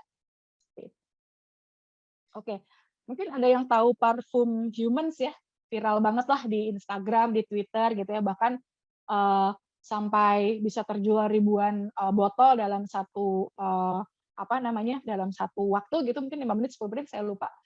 Dia bilang bahwa sebenarnya orang itu tidak beli produknya, tapi mereka itu membeli sebuah versi lebih baik daripada dirinya saat ini. Jadi apa maksudnya? Jadi ketika orang mau beli produk, misalkan yang parfum ini ya, Rizky Dwi Arif ini cerita bahwa saya itu menciptakan parfum karena saya ingin orang yang membeli parfum saya itu menjadi lebih percaya diri. Misalkan kan tadi kita lihat ya ada benefitnya ya. Oh setelah pakai kayak tadi saya contohnya sepatu. Oh setelah saya pakai sepatu ini, maka saya itu jadi nggak pegel tuh seharian gitu ya. Kayak seperti itu. Jadi orang tuh nggak beli produknya, tapi mereka membeli benefitnya, membeli benefit supaya saya tidak pegel seharian. Jadi bukan beli sepatunya, tapi membeli gimana caranya supaya saya nggak pegel gitu. Kurang lebih seperti itu ya. Kalau parfum versi lebih baik misalkan si parfumnya Humans itu kan misalkan apa ya, yang alpha atau yang beta, saya lupa ya nama-namanya apa. Kalau nggak salah ada alpha atau delta atau beta gitu ya. Nah itu tuh yang si harumnya itu secara brandingnya itu ceweknya percaya diri gitu ya, jalan di perkotaan gitu dengan cantik dan elegan gitu. Nah ketika kita mau beli parfum itu, kita tuh pengen jadi si orang itu nggak sih? Kayak, iya ya setelah saya pengen jadi kayak orang itu, makanya saya beli si parfum dari Humans gitu. Kayak misalkan iklan sabun gitu ya, sabun yang bintangnya misalkan siapa? Maudy Ayunda misalkan gitu. Sampo lah, sampo kalau Maudy Ayunda kan sampo. Nah, kan rambutnya bagus tuh di iklan ya, bagus, terus kuat gitu kan, hitam, berkilau gitu ya. Nah, ketika kita membeli sampo, kita tuh bukan mau beli samponya, tapi kita tuh pingin rambut kita bakal jadi kayak mau di Ayunda gitu. Makanya orang tuh tidak beli produk, tapi mereka membeli sebuah versi yang lebih baik daripada dirinya saat ini. Makanya itu pentingnya branding. Karena orang tidak membeli produk, tapi orang membeli value atau orang membeli apa yang dijanjikan oleh produk tersebut supaya si pembelinya itu menjadi berbeda, menjadi lebih baik daripada sebelumnya, gitu ya. Oke. Nah, ini supaya tahu kita ngomong sama siapa, gitu ya, brand itu mau dipasarkannya ke siapa sih? Maka kita harus memetakan audiens kita, gitu ya. Caranya adalah dengan ada dua, gitu ya, ada demografi sama psikografi, umur, terus jenis kelamin, pekerjaan dan lain-lain. Kalau psikografi lebih ke aktivitas, hobi, opini, perilaku, dan kebiasaan atau nilai. Jadi supaya tepat sasaran, supaya aktivitas brandingnya itu fokus, kita juga perlu membuat brand persona. Jadi kita perlu memetakan kepada siapa kita akan berbicara, gitu ya. Apakah ke yang umurnya 17 sampai 25 tahun, atau ke yang umurnya 30 sampai 40 tahun, itu cara komunikasinya udah beda tuh ya. Ke anak kuliah, sama ke yang udah ibu rumah tangga, atau udah lebih mapan lah gitu ya, itu kan berbeda. Terus produk kamu tuh untuk perempuan atau untuk laki-laki, atau untuk kedua-duanya, itu juga beda tuh. Cara berkomunikasinya. Itu akan berbeda. Maaf, mungkin ada yang mau bertanya? Oh, oke. Sip. Seperti itu ya. Jadi ada demografi sama ada psikografi gitu. Nah, ini tuh harus kita petakan supaya ketika kita membuat aktivitas branding itu lebih fokus dan lebih tepat sasaran. Nah, ini ada tabel gitu yang harus kita isi ketika kita nanti akan membuat si audience persona atau buyer persona atau brand persona.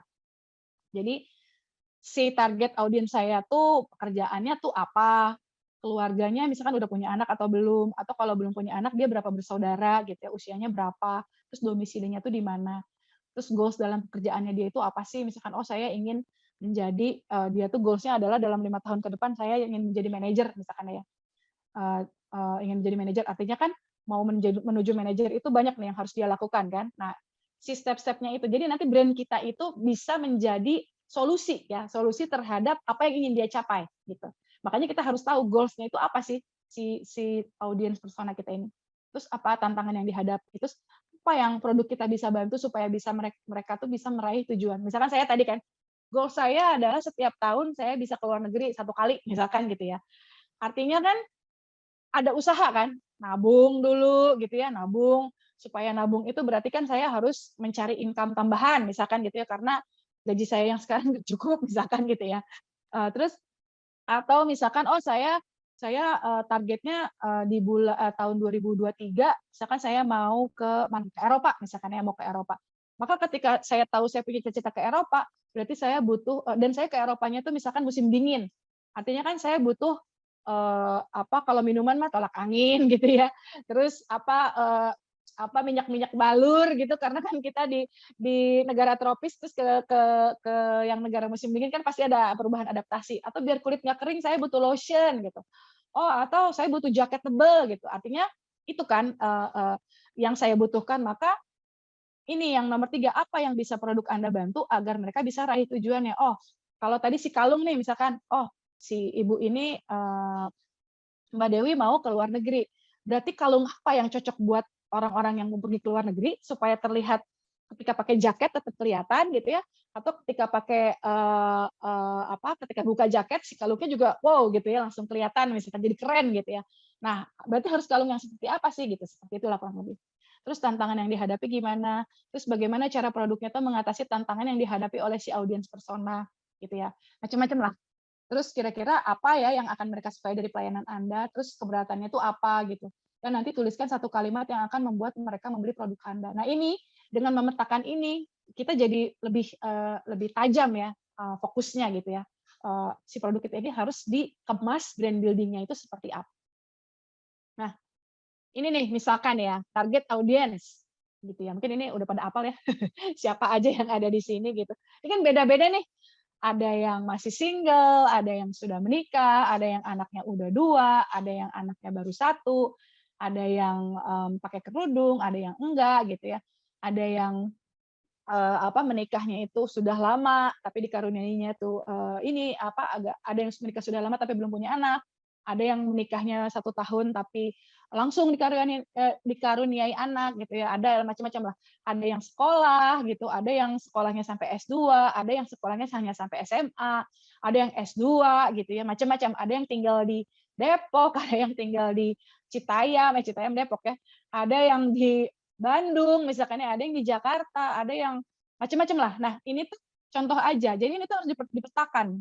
Siapa sih kita tuh mau ngomong produk kita tuh mau diceritakan kepada siapa? Siapa yang menjadi target kita?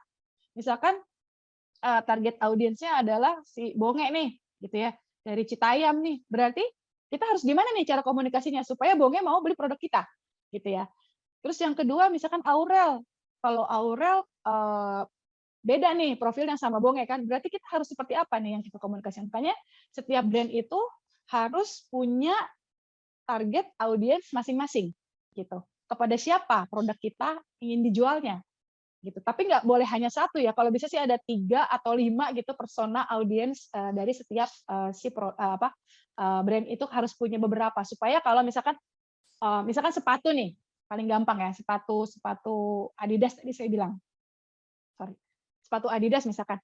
Oh, kalau buat yang targetnya 17 tahun, maka saya akan kasih produk yang warnanya hitam, ada polet pinknya gitu, atau gimana. Misalkan Adidasnya seperti itu. Oh, kalau yang untuk 30 tahun, maka yang desainnya lebih simpel tapi elegan gitu. Kulitnya itu suede misalkan gitu ya. Kalau yang 17 tadi kulitnya enggak ada yang gampang dibersihin aja. Kulitnya yang sintetis tapi kualitasnya tinggi gitu. Jadi kalau kotor tuh dibersihinnya cuma tinggal dielap doang, praktis. Tapi kalau yang umurnya lebih matang, sukanya suede karena suede itu citranya itu kelihatan kalau suede itu lebih mahal lah gitu ya, lebih kulit banget gitu ya.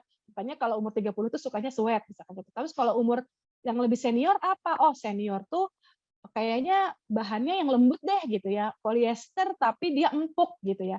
Maka dia sudah punya target masing-masing dalam satu brand ya, dalam satu brand Adidas tersebut. Jadi dia udah punya segmen-segmen masing-masing tapi di dalam satu brand.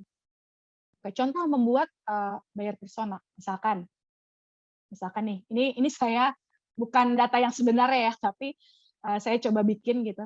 Nah, ini seperti ini. Jadi kita membuat target audience atau target persona itu selengkap ini.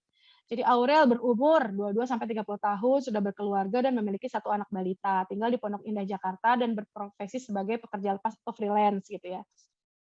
Atau konten kreator lah gitu atau artis gitu. Kita sebut aja pekerja lepas. Aurel setiap harinya dibantu oleh suster. Karena kan baru punya anak kecil gitu ya. Sementara dia tetap harus bekerja dan memiliki waktu luang untuk berolahraga setiap harinya karena harus menjaga tubuhnya agar tetap fit. Karena Aurel kan kita sebutnya aktivitasnya tinggi, jadi tubuhnya harus fit gitu.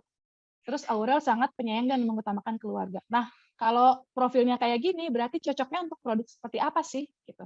Kalau dia produknya skincare, harus skincare yang seperti apa dengan target audiens yang seperti ini? Gitu. Misalkan, harus serum yang serum yang satu serum tapi bisa mengatasi semua ininya Aurel gitu ya. Misalkan kalau di skincare. Oh, kalau di sepatu berarti sepatunya harus kayak gimana? Oh, Aurel ini ada susternya sih gitu ya. Jadi dia kayaknya nggak gendong anaknya setiap hari. Jadi sepatunya kayaknya masih bisa lah yang ada ada heels tapi cuma 2 cm, 3 cm misalkan gitu. Seperti itu contohnya ya. Terus kita pindah ke Raffi gitu ya. Raffi adalah seorang ayah dari 2 anak laki-laki yang berprofesi sebagai pemilik bisnis besar nih di dunia hiburan. Setiap harinya dihabiskan oleh pertemuan bisnis antar kota dan seringkali antar negara yang menyita waktu. Terkadang Raffi lupa untuk makan siang dan harus diingatkan oleh reminder di smartphone-nya. Raffi memiliki mobil kesayangan berwarna hitam dan seorang supir yang setia mengantar kemanapun Raffi pergi. Oke, dengan profil seperti ini, jualan mobil berarti harus mobil kayak gimana nih, gitu ya. Misalkan jualan mobil lah paling gampang kalau laki-laki. Atau kalau jualan sepatu sneakers harus yang kayak gimana desainnya. Mengingat dari profil Raffi yang seperti ini, berarti kan harus yang terlihat terlihat keren gitu ya, karena kan Raffi ketemu orang banyak, baik itu di Indonesia maupun di luar negeri gitu. Maka harus seperti apa? Kalau jualan jas, maka jasnya harus seperti apa? Kalau jualan jam tangan, oh berarti jam tangannya itu harus ada fitur yang mengingatkan untuk makan siang. Di smartphone-nya sih udah ada. Tapi kayaknya dia butuh deh untuk jam tangan juga gitu ya. Kayak gitu tuh. Jadi karena kita tahu profilnya, jadi kita dengan mudah bisa untuk memetakan keunggulan dari produk kita yang cocok sama target market yang seperti sekarang ini, yang di 2 orang di depan ini. Coba kita pindah ke Bonge nih, gitu ya. Kalau Bonge kayak gimana? Kalau Bonge profilnya ini belum menikah dan usianya sekitar 22-28 tahun, tinggal di area suburban yaitu Citayam dan dekat dengan stasiun KRL, sehingga dia mudah untuk bepergian ke ibu kota. Bonge sangat fashionable dan mudah bergaul. Setiap harinya, Bonge berkumpul bersama teman-temannya untuk produktif, membuat karya, dan diposting di sosial media miliknya. Nah, ini kan Bonge teknologi banget nih gitu ya. Teknologi banget, dia bikin konten, bikin apa. Maka kalau misalkan produk kita mau menyasar Bonge, berarti harus misalkan ngiklan di TikTok gitu ya, ngiklan di Instagram gitu. Mungkin kalau ngiklannya di Facebook malah jadi nggak cocok nih ya dengan profilnya Bonge nih ya. Makanya kita harus tahu siapa profilnya supaya strategi kita tuh nanti lebih fokus seperti itu. Jadi, oh kalau di Citayam itu seperti apa sih gitu ya ininya aktivitasnya gitu. Maka oh berarti harganya kalau untuk orang-orang yang suburban nggak bisa terlalu tinggi nih karena kita tahu kalau di sana spendingnya itu setiap hari misalkan setiap bulan misalkan untuk yang profilnya Bonge itu sebulannya itu dia menghabiskan uang 1,5 juta misalkan ya hanya untuk transport, makan dan lain-lain lah gitu ya di luar dari bayar kontrakan misalkan dia masih kontrak gitu. Nah, itu tuh kayak oh dia cuma punya duit 1,5 juta. Berarti produk apa nih yang cocok untuk Bonge dengan kemampuan pengeluarannya dia itu hanya 1,5 juta. Jadi kayak gitu. Itu yang harus kita pikirkan. Nah, lanjut ke Anya. Nih kalau Anya beda nih. Kalau tadi kan Aurel pakai hijab nih. Kalau Anya ini nggak pakai hijab. Cewek dengan paras cantik dan juga terawat, dia tidak akan membiarkan wajahnya terkena noda sedikit pun karena profesinya sebagai model menuntut untuk selalu tampil sempurna. Anya senang traveling dan hangout dengan teman-temannya. Anya juga senang akan tantangan, terbukti dia bersedia untuk diajak bermain badminton dan latihan intensif selama berminggu-minggu. Tantangan ini maksudnya yang kemarin itu ya, pok bulunya Vindes ya. Dia kan mau tuh diajakin gitu ya badminton, artinya kan dia senang akan tantangan gitu. Oke, Nya, gue tantang deh lu untuk join event tepuk bulu nih, lo mau nggak? Oh iya, aku ikutan deh. Tapi lo harus latihan ya dalam 1 bulan, misalkan seminggu 2 kali. Nah tuh Anya mau tuh. Artinya kalau untuk cewek-cewek yang suka tantangan ini, produk kita tuh bikin iklannya tuh harus gimana gitu ya. Berarti kan harus yang banget nih sama profilnya Anya. Bikinlah iklan-iklan atau konten-konten yang emang mengajak si audiens yang menantang dirinya sendiri. Kayak gitulah kurang lebih ya. Jadi itu pentingnya kita membuat target audiens gitu. Seperti itu. Nah, ini kita challenge nih membuat target audiens persona. Mungkin di sini ada yang udah punya bisnis, Bu Sari, atau belum? Iya, adik-adik mahasiswa bisa dijawab apa sudah ada yang memiliki bisnis? Apa kita langsung ke sesi tanya jawab ya Bu, atau gimana? Boleh sesi tanya jawab.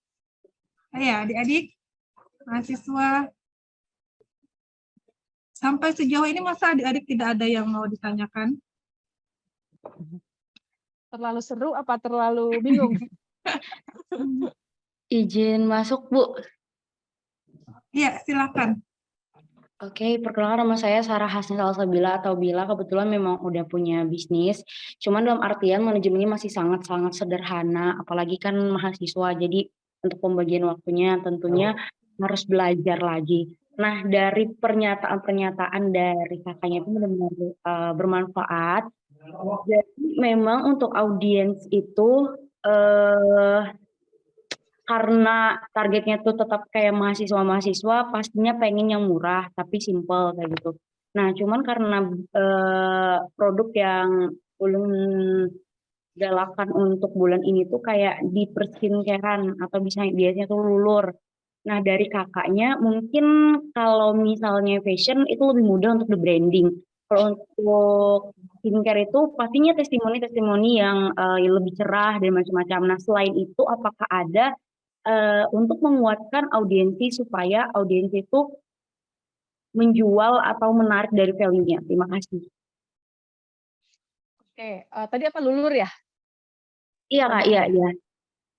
Iya, iya. Oke, mungkin kalau lulur bisa di ini dulu ya. Siapa namanya Sarah, sorry. Apa namanya gini, kan udah tahu target audiensnya itu untuk mahasiswa gitu ya. Mungkin digali dulu sebenarnya mahasiswa tuh sebutuh apa sih terhadap lulur dan biasanya tuh berapa kali mereka luluran gitu. Apakah mereka 1 minggu sekali gitu lulurannya, atau 1 minggu 2 kali, atau bahkan 3 bulan sekali, atau malah setahun sekali gitu ya. Mungkin kita juga mulai dari yang sorry ya, aku balik dulu ke sini nih untuk audiens persona. Jadi dipetain dulu sebenarnya produknya Sarah itu tadi tuh bisa bantu mereka untuk meraih tujuannya nggak ya gitu ya. Kayak lebih gampangnya gitu.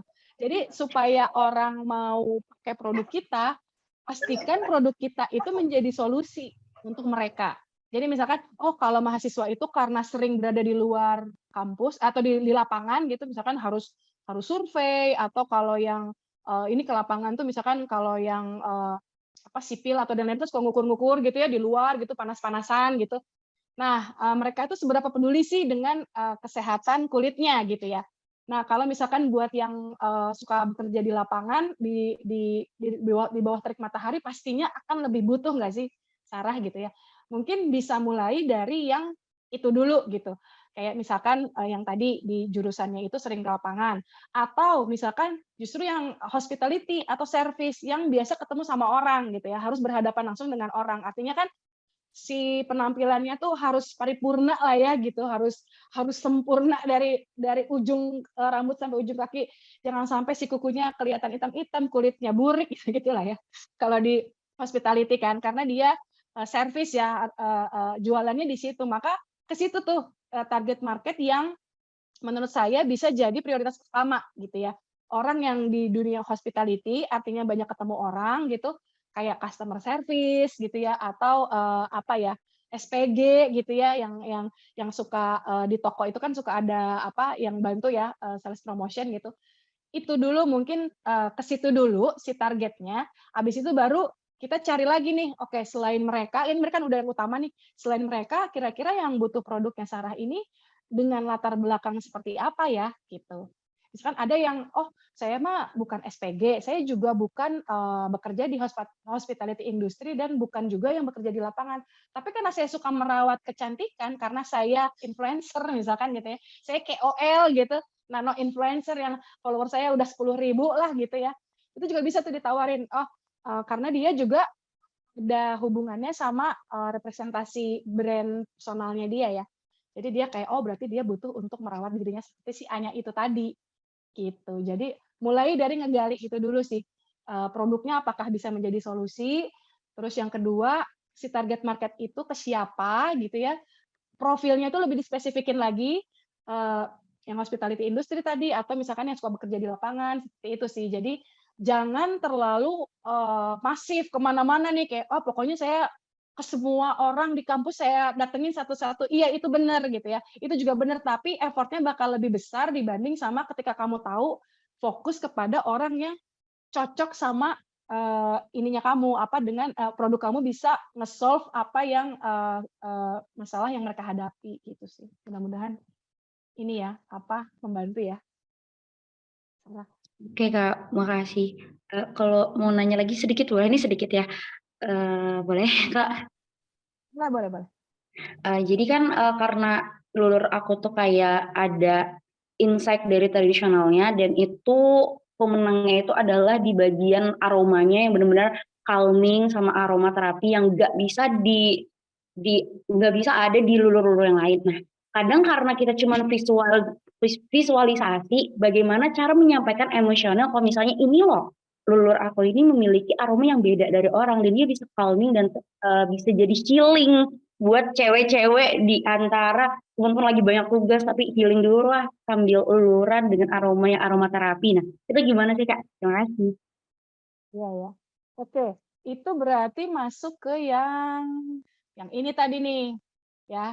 Yang tadi dibilang orang tidak membeli produk Anda, tapi membeli sebuah versi lebih baik dari dirinya saat ini. Sama, yang masuk lagi adalah ke salah, maaf. Ke sini, ke unique selling proposition, gitu ya. Jadi, benefit ya, ke tadi benefit, sorry, kayaknya benefit. Nah, yang ini nih ya, ke fungsi atau komponen konkret. Jadi, Sarah harus mengkomunikasikan benefit-benefit yang produk Sarah punya. Jadi seperti tadi saya bilang, calming gitu ya. Si calming-nya itu seberapa calming? Misalkan kalau cuma nge-state calming, itu kayak semua orang yang bikin brand pasti akan ngomong ini calming. Terus bedanya apa dengan yang lain? Misalkan calming itu, oh ini setelah saya pakai, tidur saya itu jadi lebih nyenyak dari sebelumnya. Misalkan gitu ya. Atau yang tadinya saya marah-marah, saya jadi lebih sabar misalkan gitu ya setelah saya pakai produknya Sarah gitu. Nah, itunya yang mesti digali sih Sarah. Jadi setelah produk kamu itu dipakai sama orang, benefit apa yang dirasakan? Nah, itu yang harus digaungkan. Jadi misalkan kalau Sarah mau bikin iklan nih, mau bikin iklan, bilang bahwa saya setelah orang-orang memakai produk saya, itu dia tidurnya menjadi lebih nyenyak 2 kali lipat misalkan ya dibanding sama sebelumnya. Atau dalam 10 menit setelah pakai si produk saya itu langsung bisa tidur, misalkan gitu ya. Langsung bisa istirahat gitu. Nah, yang itu-itunya yang harus Sarah komunikasikan sih. Jadi jangan cuma calming, karena kalau calming itu masih terlalu umum. Mungkin itu malah cocoknya ke fitur ya, bukan ke benefit. Gitu. Jadi digali lagi calming-nya itu seberapa calming. Apakah jadi gampang tidur gitu ya, yang tadi susah tidur jadi gampang tidur, itu bisa bagus tuh buat testimoni. Bisa buat jualan ya, bahan jualannya Sarah juga. Terus yang kedua, jadi yang tadinya pemarah gitu ya, emosi banget nih gitu, tapi pas cium bau aromanya setelah luluran, kok emosi gue jadi kalem ya, jadi tenang. Yang tadinya pengennya marah-marah tuh jadi nggak pengen marah-marah gitu. Jadi calmingnya mesti dispesifikin lagi, calmingnya calming apa gitu. Seperti itu. Sarah. Oke, makasih Kak. Ya, sama-sama. Nanti boleh Baik, share ke saya ya produknya apa. Jadi Oke, penasaran nih.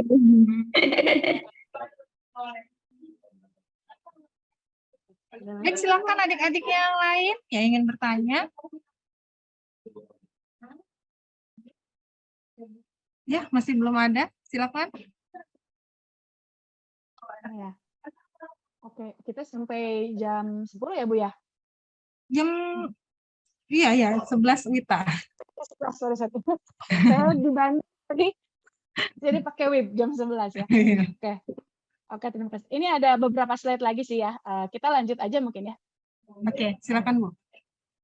Oke, kita lanjut ke sorry. Oke, kita lanjut ke brand relationship ya. Tadi saya sempat cerita soal bagaimana brand relationship itu harus dibangun oleh brand.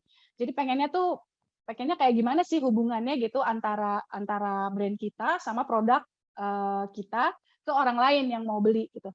Gampangnya sih seperti kayak sapaan ya, panggilan kesayangan, terus juga cara CS nge-handle komplain itu juga salah satu dari branding ya, sebenarnya dari aktivitas branding. Terus gaya berkomunikasinya itu seperti apa? Gestur kalau misalkan kita menelpon itu kan suka ada ton bicara kita tuh seperti apa gitu, itu salah satu dari gestur. Jadi ini juga perlu diperhatikan. Kalau misalkan di awal tadi kita ingin mempersepsikan bahwa brand kita ramah, CS kita juga harus ramah. Maka gaya berkomunikasi kita juga harus ramah. Jadi dari kata ramah itu tadi di value proposition atau di positioning itu turun ke semua activity branding lainnya. Ke relationship ini terutama ya, kayak CS handle komplain, terus gaya berkomunikasi, ramahnya tuh mau ramah kayak apa. Nah, mungkin contohnya yang si brand humans tadi ya, dia itu memposisikan personality dari brandnya itu adalah romantis gitu ya. Jadi dia itu memposisikan romantis, jadi CS-nya juga kalau nge-handle komplain itu selalu harus romantis gitu ya. Harus kayak misalkan pakai kata-katanya tuh yang pokoknya kalau kita dapat sapaan dari CS-nya humans tuh kayak gitu, kayak oh gitu ya. Jadi perasaannya tuh oh gitu kan. Kalau susah lah ya dikata-katain gitu ya, tapi membuat kita jadi lebih istimewa gitu ya, atau jadi lebih lebih bermakna gitu ya, karena disapanya tuh dengan sapaan yang romantis gitu. Jadi kayak serasa mimin rasa pacar gitu ya. Kayak gitulah kalau brand humans itu memperlakukan CS-nya untuk berkomunikasi dengan si customer. Jadi tentukan brand kamu tuh pengennya relationship itu seperti apa dan turunan-turunannya itu harus ngikutin gitu ya, harus ngikutin personality dari brand kamu itu tadi. Nah, lalu ini kita beranjak ke touch point. Untuk touch point ini sendiri tadi saya di awal udah singgung sedikit gitu ya. Kita harus memetakan apa yang menjadi titik sentuh atau touch point antara brand sama customer. Jadi misalkan tadi yang kayak punya Sarah ya, produknya tuh lulur. Si produk lulur ini Sarah jualnya di mana? Misalkan jual di koperasi ya, koperasi mahasiswa misalkan. Artinya kan touch point-nya itu adalah ketika barangnya dipajang, touch point-nya adalah orang datang nih ke koperasi tersebut ngelihat barang itu dipajang gitu ya. Itu touch point pertama, toko gitu atau ke tempat jualan gitu ya, ke toko offline. Itu udah touch point pertama. Artinya kalau misalkan Sarah mau produknya stand out atau mau produknya tuh mudah dikenali, itu gimana caranya si kemasan dari produk itu berbeda atau stand out atau terlihat menonjol dibanding sama produk-produk lain ketika dipajang bareng-bareng gitu ya. Itu strateginya ya. Tapi itu mungkin nantilah lebih advance gitu. Nah, terus touch point yang kedua, misalkan Sarah jualannya di Instagram atau di e-commerce. Berarti fotonya harus kayak apa nih supaya ketika orang ngelihat dari produknya Sarah tadi langsung pengen beli gitu ya. Misalkan fotonya yang pakai angle-nya gimana gitu ya, lagi dibuka, misalkan terus ada kayak kalau itu mah apa? Kalau kecap tuh kan jualan lagi digituin gitu ya, si kecapnya tuh lagi dituangin gitu. Jadi kan kelihatan kayak kecapnya tuh kental ya gitu atau kecapnya tidak terlalu kental atau gimana lah gitu. Tapi kalau lulur gimana tuh caranya biar ketika orang melihat si produknya Sarah tuh langsung pengen beli gitu ya. Apakah bikin video atau bikin foto, ya itu silakan dieksplor untuk kontennya. Karena kenapa harus memperhatikan touch point? Karena setiap ada customer yang datang ke titik sentuh itu, mereka tuh akan mendapatkan sebuah pengalaman, baik itu negatif atau positif, yang akan membentuk persepsi dan opini, dan akan mempengaruhi keputusan mereka, apakah akan membeli produk kamu atau enggak. Gitu. Jadi si touch point ini adalah penting ya, karena ketika customer datang, melihat beli atau enggaknya tuh ya tergantung dari satu itu tadi, packaging atau foto dan lain-lain. Makanya penting untuk tahu customer kita itu touch point-nya tuh di mana aja karena strategi kita juga akan menjadi berbeda. Gitu. Nah, ini contoh dari journey customer beli ya. Ada dua, ada physical, ada digital. Jadi ini ada 5 tahapan awareness. Ini marketing funnel kita akan bahas di nanti sesi kedua lebih lanjut. Tapi ini kita mau lihat aja bahwa touch point itu apa sih gitu.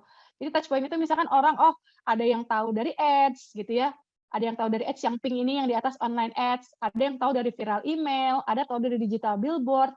Setelah mereka tahu, mereka kan akan berpikir untuk kayaknya seru nih kalau saya beli gitu ya. Kayaknya seru nih kalau saya punya gitu.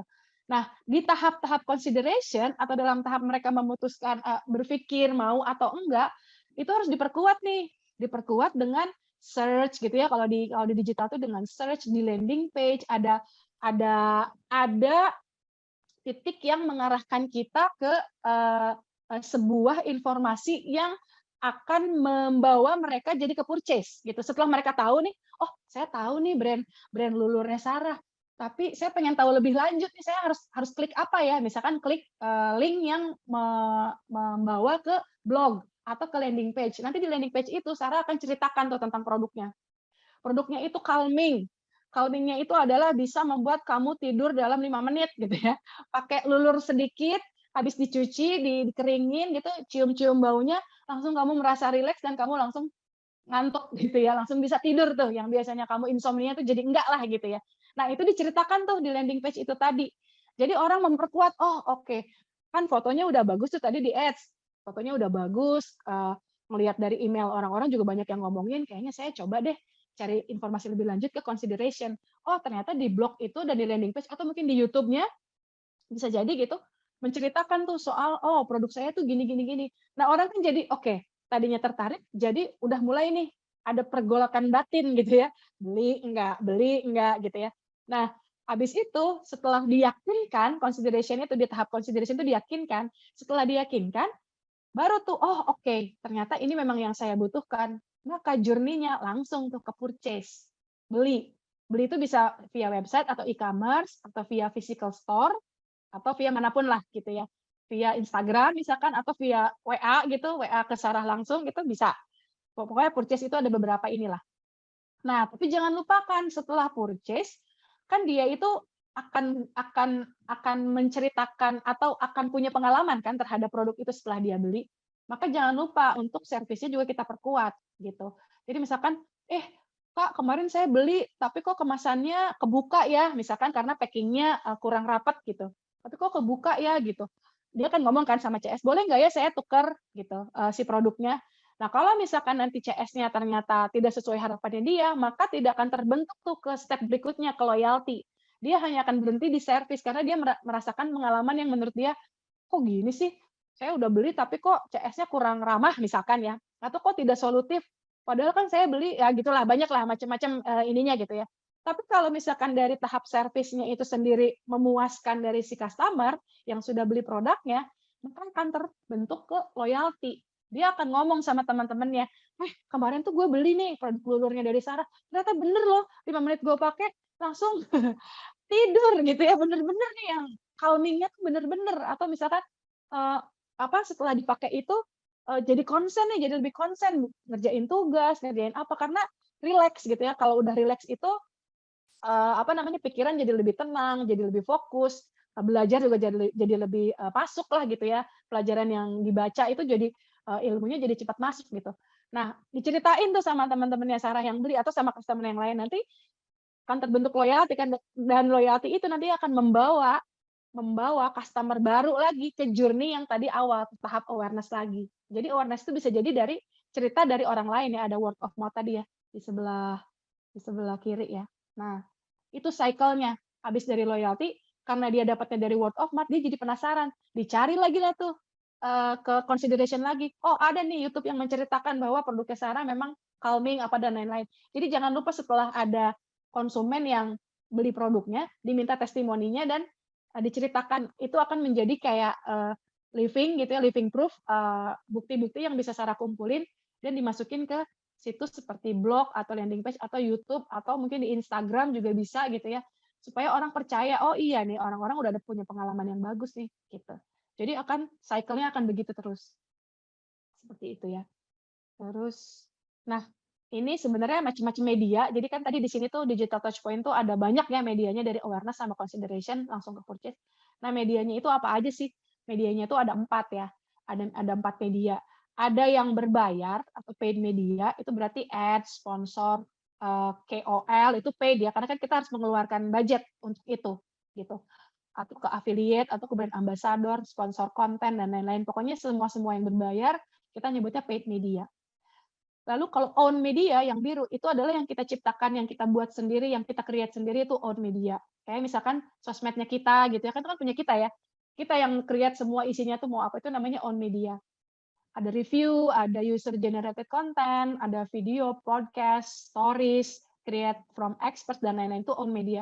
Jadi own media ini penting kenapa? Supaya orang lebih trust juga sih. Karena kita kita dengan suka-suka gitu naruh apapun di own media kita ya, mau testimoni atau review atau video dan lain-lain, iklan sendiri juga silahkan put di own media supaya orang lebih trust lagi sama brand kita. Nah, kalau earn media, earn itu didapetin ya. Earn media itu adalah misalkan, oh produknya Sarah diliput sama CNN, misalkan gitu ya, atau sama Trans TV. Terus ditayangkan di TV, ditayangkan di situs websitenya. Nah, itu adalah earn media. Jadi itu yang didapatkan. Jadi Sarah nggak usah bayar, dapat publikasi sendiri, ini earn gitu. Jadi orang mau menceritakan produknya karena ya layak untuk diberitakan gitu ya, maka itu adalah earn yang didapetin. Nah, terus bagaimana dengan share? Kalau share itu juga sebenarnya hampir mirip lah sama earn ya, cuma share itu banyaknya ke sosial media atau ke community gitu ya. Kalau share itu banyaknya ke engagement. Jadi kayak tadi setelah beli, tadi kan customer itu di funnel-nya itu setelah action atau setelah purchase itu kan langsung ke loyalty. Nah, loyalty itu ada di share media. Dia dengan sukarela menceritakan kepada orang lain pengalamannya dia gitu ya. Itu akan membuat engagement kan. Nah, itu tuh share media. Jadi kayak respond to detractor, return to loyalist, loyalist turn to advocate, itu gara-gara si share media ini gitu ya. Ada juga community service. Jadi misalkan ada komunitas pecinta lulur gitu ya misalkan. Nah, produknya Sarah masuk tuh ke situ ya, ke si community pencinta lulur ini. Nanti mereka tuh setelah coba, iya nih oke nih, belum beli nih misalkan, belum beli, tapi itu menurut mereka udah oke, dan mereka menurut mereka layak untuk diceritakan di sosmednya. Maka itu adalah share media. Begitu juga dengan sosial media ya. Sosial media itu adalah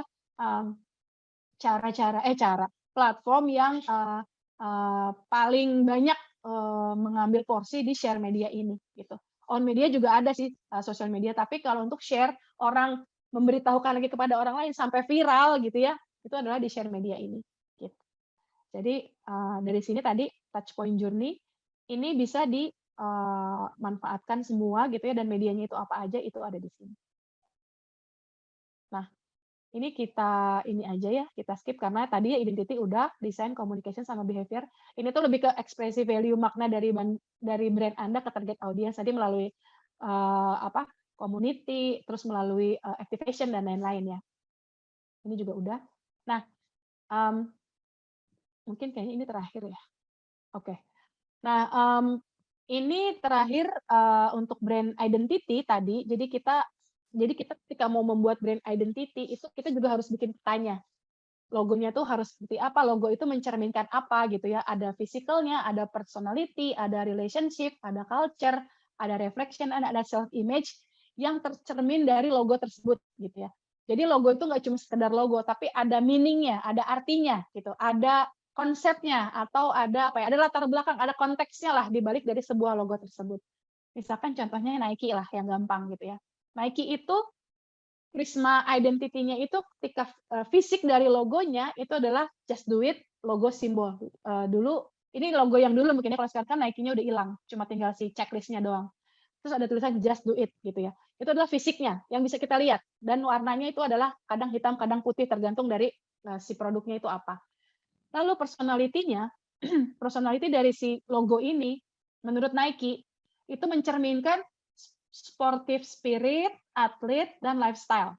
Jadi si centang itu Nike bilang bahwa ini tuh melambangkan dari semangat sportivitas, atlet gitu ya, atlet atau pelaku olahraga gitu, dan juga lifestyle gitu. Menurut Nike seperti itu. Lalu apa relationship yang ingin dibangun gitu? Relationship yang ingin dibangun itu lebih ke sesuatu yang confrontation atau provocation. Jadi Nike itu ingin mengajak orang untuk ayo gitu. Kemarin lu bilang besok lu bilang lusa. Ayo sekarang aja deh gitu. Ngapain sih gitu kan lu ini aja, atau kayak run the day, don't let it run to you gitu. Ayo kita jalani si hari ini gitu. Jangan sampai mereka yang ngejar-ngejar elu.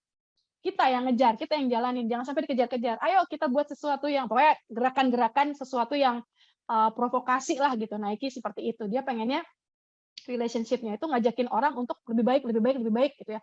Lebih bagus, lebih cepat gitu. Kalau nggak salah ada tuh iklan Nike yang run faster with Nike gitu ya. Jadi dengan menggunakan sepatu Nike, lari Anda akan lebih cepat 2 kali lipat misalkan gitu ya. Tapi dengan latihan tentunya kayak gitu-gitulah, kayak provokasi-provokasi yang seperti itu. Lalu culture-nya Nike itu, Nike ingin membawa American culture, sport, dan fitness. Jadi kalau American culture itu mungkin lebih lebih free speech mungkin ya, lebih orangnya lebih independen, lebih kayak orangnya berani untuk speak up kayak gitu-gitulah, culture yang ingin Nike sampaikan melalui logonya ini gitu. Jadi culture American yang pengen dia angkat gitu ya, orang-orang Amerika nih Nike nih gitu ya. Tapi tentunya culture-nya kan, bukan orangnya. Jadi kalau orang Indonesia yang pakai Nike diharapkan oleh Nike sendiri culture Amerikanya tuh kebawa gitu. Seperti itu. Terus lalu reflection-nya adalah dari logo ini full of energi, agresif, youthful, kompetitif, dan brand conscious. Jadi itu menurut Nike logo ini tuh penuh dengan energi karena si ininya gitu ya, si centangnya gitu, terus tidak ada sudut di dalam ininya kayak gitu-gitulah. Itu mencirikan bahwa itu tuh full of energi, agresif juga, terus youthful dan kompetitif karena dia kan personality-nya sportive spirit itu tadi ya. Jadi nyambung ke sininya tuh reflection-nya adalah kompetitif. Jadi nggak takut untuk bersaing gitu untuk mencapai yang lebih baik. Lalu untuk self image-nya itu adalah I am an athlete, I am cool, dan I am brand conscious. Kayak I am cool ini kalau atlet kan udah gampang lah. Tapi kalau I am cool ini mungkin lebih ke gini. Misalkan ketika kamu pakai sepatu Nike, maka auto ngerasa keren nggak sih? Kayak kekerenan kamu tuh 3 sampai 4 kali lipat dari sebelumnya dengan kamu pakai sepatu Nike gitu. Kurang lebih seperti itulah. Jadi gue tuh keren gitu. Cool itu kan keren, maksudnya bukan dingin ya. Cool-nya. Cool-nya itu keren. Jadi dia tuh pengen orang-orang yang pakai sepatu Nike itu merasa keren gitu. Bahkan jalan kaki aja tuh jadi kayak beda gitu ya dibanding kalau jalan kaki tanpa menggunakan Nike, kurang lebih seperti itulah. Oke, terakhir. Ini terakhir dari semua brand building yang kita lakukan adalah brand promise. Janji gitu ya. Janji dari sebuah brand. Kenapa sih brand promise ini harus ada gitu? Karena brand promise ini jantungnya brand. Harus tercermin di semua langkah Anda, langkah kamu dalam mengelola brand dan bisnis. Karena janji adalah komitmen gitu ya. Kalau kita lihat seperti yang tadi dibilang Evermost ya, janjinya adalah semua orang mudah buka usaha gitu. Semua orang gampang punya duit, bukan punya duit, buka usaha artinya kan apapun lah ya, berdagang atau mungkin punya produk yang bisa dijual dan lain-lain. Itu adalah janjinya, mudah loh, cuma pakai handphone doang gitu. Itu adalah janjinya. Maka janji itu harus terrefleksi kepada apa aktivitas sehari-hari gitu ya. Benar nggak sih gampang? Ternyata ya segampang itu gitu ya. Itu kayak jualannya gampang karena produk-produknya juga 100% asli, misalkan gitu ya. Harganya lebih murah daripada marketplace lain. Jadi orang tuh gampang. Jadi gampangnya itu atau mudah buka usahanya itu tercermin dari apa? Dari produknya lebih murah, stoknya banyak, produknya asli, produknya lucu-lucu nih sesuai dengan tren yang lagi marak sekarang. Makanya statement mudah itu kita detailkan satu persatu gimana biar mereka mudah buka usaha itu dengan langkah-langkah lain, dengan strategi-strategi yang kita buat gitu ya. Maka itu janjinya itu harus ditepati. Kayak tadi Sarah bilang janjinya adalah si ini saya tuh calming kan, si lulurnya itu membuat orang menjadi kalem. Coba kita cobain nih, pas dicobain, oh iya, ternyata si produk saya bisa membuat orang yang tadinya susah tidur jadi tidurnya lebih cepat. Itu janji kan, dan ternyata ditepati oleh kualitas produk tersebut. Kayaknya ada yang raise hand. Sebentar ya. Habis itu jadi tercermin lah dari semuanya brand promise itu. Dari visi, misi, strategi, value, product service, operation, system resources, internal dan external communication. Oke, kita sudah selesai di sesi ini. Boleh ada Q&A lagi, Bu Sari? Ya, silakan. Tadi sepertinya ada yang ingin bertanya. Saya tidak sempat melihat dengan jelas tadi namanya siapa ya. Ya, tadi cuma muncul sekilas doang. Boleh kalau ada yang mau Q&A? Silakan, jangan malu-malu, jangan ragu untuk bertanya. Oh, mungkin kalau tidak ada atau belum ada yang bertanya, boleh saya sedikit bertanya ya, Mbak Dewi. Saya panggilnya Mbak aja ya, karena kayaknya masih muda sekali. Tadi saya panggilnya Ibu, mohon maaf. Iya, gini loh, paham. seberapa penting sih kita bikin jargon untuk brand kita? Perlu atau tidak? Atau kalaupun itu perlu, seberapa perlunya kita bikin jargon? Jargon itu tagline ya? Ya. Iya, oke. Kalau tadi tagline, itu tagline ada di sini sebenarnya ya, ada di brand identity gitu. membangun identitas brand gitu ya.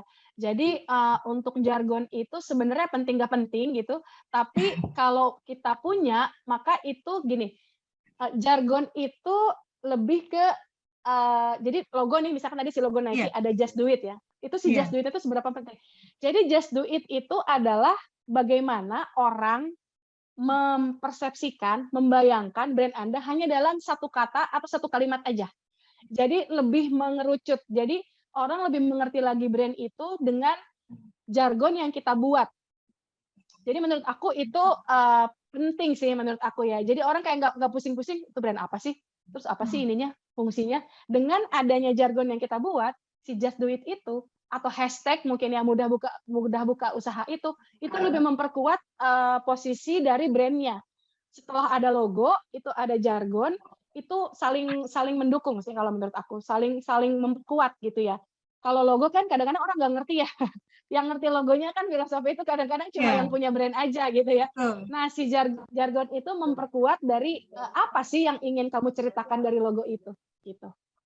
Jadi memperkuat dari situ. Kayak Nike nih, bentar ya. Kalau Nike nih misalkan, kenapa harus Just Do It? Karena Just Do It itu adalah rangkuman dari relationship, dari reflection, dari personality, dari culture, dari self image yang ingin Nike persepsikan orang persepsikan terhadap Nike dan logonya gitu.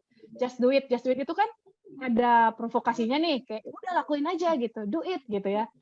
Lakuin aja, ngapain nunggu besok-besok gitu, sekarang aja gitu kan. Lakukan aja, itu ada di sini nih, ada di relationship. Terus full of energy, agresif kan kayak ayo lakuin aja, itu kan agresif ya, kayak ngapain sih kamu tunggu-tunggu, ayo sekarang, ayo semangat gitu kan. Youthful kan kayak penuh dengan energi gitu. Just do it. Terus untuk personality dari Just Do It itu sportifnya juga kan kayak oh berarti kita itu lakukan tapi dengan cara yang benar, dengan cara yang apa kita sebutnya ya sportif itu tadi adil atau tidak merugikan pihak lain gitu ya, karena Just Do It itu buat diri sendiri gitu ya. Dan kebanyakan Just Do It itu memang ke atlet, seseorang yang kayak punya aktivitasnya itu banyaknya di olahraga gitu kan, kayak gini kita aduh pengen kurus tapi mager gitu ya, Iya, kayak gitu kan. Ya udah lakuin aja gitu. Biasanya aduh kan diet itu mulainya hari Senin ya, sementara sekarang baru hari Kamis gitu ya. Tapi nggak dilakuin terus gitu. Jadi sama Nike diprovok, ayo just do it gitu. Ayo sportive spirit gitu ya, bersemangat gitu. Seperti itu sih Bu. Kayak terus I am cool, self image-nya juga sama culture-nya juga Nike ingin rangkum dari si kata-kata atau jargon atau tagline just do it itu. Menurut aku gitu sih. Oke, berarti penting Bu ya, menurut Ibu lah gitu kan. Saya tadi bilang yang Mbak. Berarti penting ya Mbak Dewi ya. Kira-kira kalau misalnya itu memang penting, bagaimana cara kita mencari inspirasi kata atau kalimat jargon itu, Bu? Bu lagi kan, Iya. mohon maaf. Apa. Bebas. Ya, bagaimana cara kita mencari inspirasi kata atau kalimat supaya mudah diingat? Apalagi kan kita ini di zaman media sosial ya, kita biasanya memasarkan produk kita itu harus ada sesuatu di yang kita hashtag. Betul. Kalau Evermost di pengalaman Evermost itu kan ganti logo itu di tahun 2022 ini ya Bu ya. Jadi dulunya logo Evermost itu adalah seperti gini, banyak seperti matahari gitu warnanya kuning. Terus kita pakai konsultan Bu, terus terang ya. Jadi kalau misalkan gimana sih cara cari jargon, memang itu ternyata ada research-nya gitu ya. Research-nya mereka itu benar-benar si brand research-nya itu ini dari mulai jadi untuk menemukan tagline mudah buka usaha gitu ya, Evermost sendiri memang ada research. Jadi research-nya itu dan itu tuh nggak sebentar ya. Nggak sebentar sekitar 2-3 bulan gitu memang sama konsultan, tapi tentu di awal-awal ya kita nggak bisa sih bayar konsultan gitu ya. Tapi maksud aku ingin menceritakan soal activity dari si konsultan tersebut ya. Jadi mereka memang research digali banget Bu. Mereka tuh ngobrol sama foundernya, apa value Evermost, apa yang kamu inikan gitu ya dari Evermost itu maunya apa sih? Evermost itu janjinya apa sih? Evermost itu value proposition-nya apa sih gitu. Jadi yang sudah ada mereka rangkum, benar-benar dirangkum nih dari awal nih. Yang ini nih, semua nih. brand kanvas ini mereka gali satu-satu, authority-nya digali, quality-nya digali, target customer-nya digali, brand related, community, semua itu mereka gali. Dan tips dari saya sih kayak kita harus jujur sama diri sendiri ya. Jadi si jargon itu tadi gimana caranya bikinnya? Pertama tuh jujur dulu sama diri sendiri. Apakah si jargon itu tuh sudah terreflek terhadap brand kita atau belum? Kayak Nike, just do it, itu terreflek nggak di produk kita? Ketika just do it-nya itu kita gaungkan, apakah sepatu Nike misalkan ya, apakah sepatu Nike-nya itu bisa mengakomodir dari si just do it-nya atau enggak? Jadi jangan sampai jargon itu juga tidak cocok sama brand promise-nya gitu ya, tidak cocok sama janjinya gitu. Kayak misalkan Evermost udah buka usaha, bener nggak sih udah buka usaha gitu ya, kayak gitu. Nah, memang digali semua sih. Ini digali sama kayak harus jujur banget sama diri sendiri. Apakah brand saya itu sesuai dengan tagline yang saya buat gitu. Untuk membuat tagline memang susah-susah gampang ya, tapi awalnya kuncinya dari digali dulu semua, nantinya akan muncul sebuah benang merah gitu. Akan muncul sebuah benang merah, oh ternyata produk saya itu ke sini arahnya gitu ya. Yang tadinya saya bikin, tapi itu nggak apa-apa Bu. Maksudnya jangan sampai kita tuh harus satu terus dipakai terus gitu. Pasti ada perjalanan menuju si satu tagline itu ya. Bahwa nantinya berubah ya nggak apa-apa juga karena namanya juga baru bikin ya, baru building gitu ya. Tapi tentunya di awal saran dari saya sih benar-benar kita research dulu ini semua diri sendiri mungkin atau mungkin dibantu sama timnya juga. Ini research dulu nanti akan ketemu benang merahnya. Karena begitu cara kerjanya si konsultan waktu pas Evermost mau ganti tagline gitu. Itu kayak gini, semua digali satu-satu sampai diwawancara gitu ya, resellernya diwawancara, brand-brand diwawancara, customer diwawancara, semua pegawai kita juga diwawancara gitu ya. Sampai akhirnya ketemu, oh ternyata Evermost itu ke sini nih arahnya gitu, ke mudah buka usaha. Nah, baru tuh turunan yang value proposition ini yang ngebantu ini tuh turunan dari sini, dari si tagline-nya gitu. Jadi memang harus jujur sama diri sendiri dan mungkin minta bantuan sama orang lain juga bisa ya sampai ketemu tuh si benang merahnya tuh apa sih, sampai bisa ketemu itu tuh ada benang merahnya kan. Dan benang merah itu yang nanti akan menjadi si tagline ini. Ya, baik. Terima kasih Mbak Dewi, bagus sekali sih. Ya, saya setuju sih, memang harus dipikirkan dulu, digali lebih dalam itu saya setuju sih. Ya mungkin butuh proses, itu wajar ya. Namanya juga kita berproses gitu. Baik, adik-adik pasti. Iya ya, adik-adik mahasiswa silakan ayo mumpung kita masih punya beberapa menit lagi sebelum kita tutup. Pakai Aliana Salsabila. Silakan. Baik, terima kasih atas kesempatan yang telah diberikan. Sebelumnya perkenalkan, saya Aliana Salsabila dari Universitas Lampu Mangkurat. Nah, tadi kan Kak ada dijelaskan nih tentang perlunya testimoni dari konsumen untuk membranding produk yang kita jual. Nah, lalu bagaimana sih Kak cara kita meminta testimoni ke konsumen atau bahkan nih bisa membuat konsumen itu sendiri secara sukarela memberikan testimoninya tanpa diminta? Karena kan Kak, terkadang ada juga konsumen yang ketika kita meminta testimoni, itu nggak mau, bahkan tidak merespon kita. Mungkin itu Kak, pertanyaan dari saya. Terima kasih. Ya, terima kasih Aliana. Oke, testimoni ya, emang penting sih testimoni ini untuk awal-awal kita building bisnis gitu ya, satu-satunya harta kita untuk branding itu ada di testimoni ya. Bentar ya. Caranya tuh gimana biar orang pada mau kasih testimoni. Kalau mau cara hitam tentunya berbayar. Jadi kita kasih produknya, terus mereka, gue kasih produk, tapi lu testimoni ya di IG misalkan atau enggak di mana atau di IG lu bikin story nanti sama aku di repost. Itu cara yang paling paling shortcut gitu ya. Terus kalau misalkan, aduh dia udah beli tapi dia nggak mau kasih testimoni, kasih reward. Jadi misalkan kamu beli nih produk aku, nanti kalau kamu testimoni, terus kamu kasih upload di Instagram atau di WA, atau kirim WA lah lebih gampang, nanti aku udah kasih diskon ya, misalkan kasih diskon 10% untuk pembelian berikutnya, gitu. Jadi ada take and give kan, kamu mau dengan sukarela kasih, aku juga kasih nih, gitu. Jadi brand juga jangan pelit-pelit amat lah gitu ya. Untuk di awal-awal kita memang harus ada cost untuk promotion, cost untuk acquisition lah, nanti akan dibahas di yang sesi selanjutnya. Akan seperti itu gitu. Jadi pasti orang nggak ada dong yang mau, kan gue udah beli, ngapain gue harus kasih testimoni gitu kan. Mendingan juga kalau kasih lu produknya gratis gitu kan, baru gue mau kasih testimoni. Nah, supaya orang mau kasih testimoni, kasih gift, kasih hadiah, kasih reward gitu. Aku kasih diskon deh, atau enggak aku kasih free produk yang ukurannya kecil, misalkan travel pack gitu ya. Kalau tadi Lulur, misalkan Lulur biasanya jualannya yang 100 gram, maka travel pack-nya aku kasih yang 20 gram deh, yang sekali pakai. Kalau kamu mau testimoni, misalkan kayak gitu. Jadi ada take and give lah antara brand sama si customer-nya.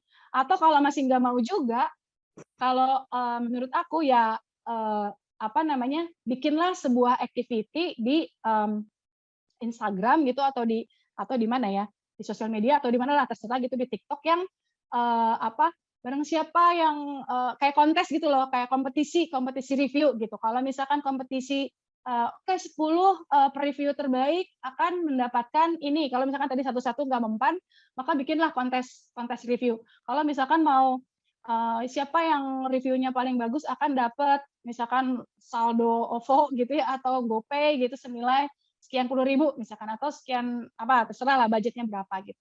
Memang yang paling nggak paling gampang sih, tapi paling bisa di ini gitu ya, paling bisa dicoba adalah dengan gift atau gimmick atau dengan hadiah gitu, supaya tercipta engage juga kan. Oh, nanti mas saya mau deh review lagi karena ternyata dapat hadiah, kan lumayan ya. Kalau buat mahasiswa tuh dapat saldo 50.000 tuh kayak udah lumayan banget gitu ya, bisa untuk yang lain-lain lah ya gitu. Jadi pasti mereka juga tertarik untuk itu. Jadi pastikan dikasih gift dan harus ada budget untuk itu, dibudgetin. Itu mungkin ya, cukup menjawab kah, Aliana? Iya, baik Kak, terima kasih. Terima kasih. Silakan adik mahasiswa yang lain ingin bertanya. Mungkin satu penanya terakhir ya Mbak Dewi ya, silakan.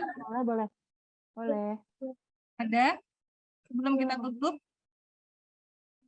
Baik, dari Muhammad Aulia Hafiz dari ULM, silakan.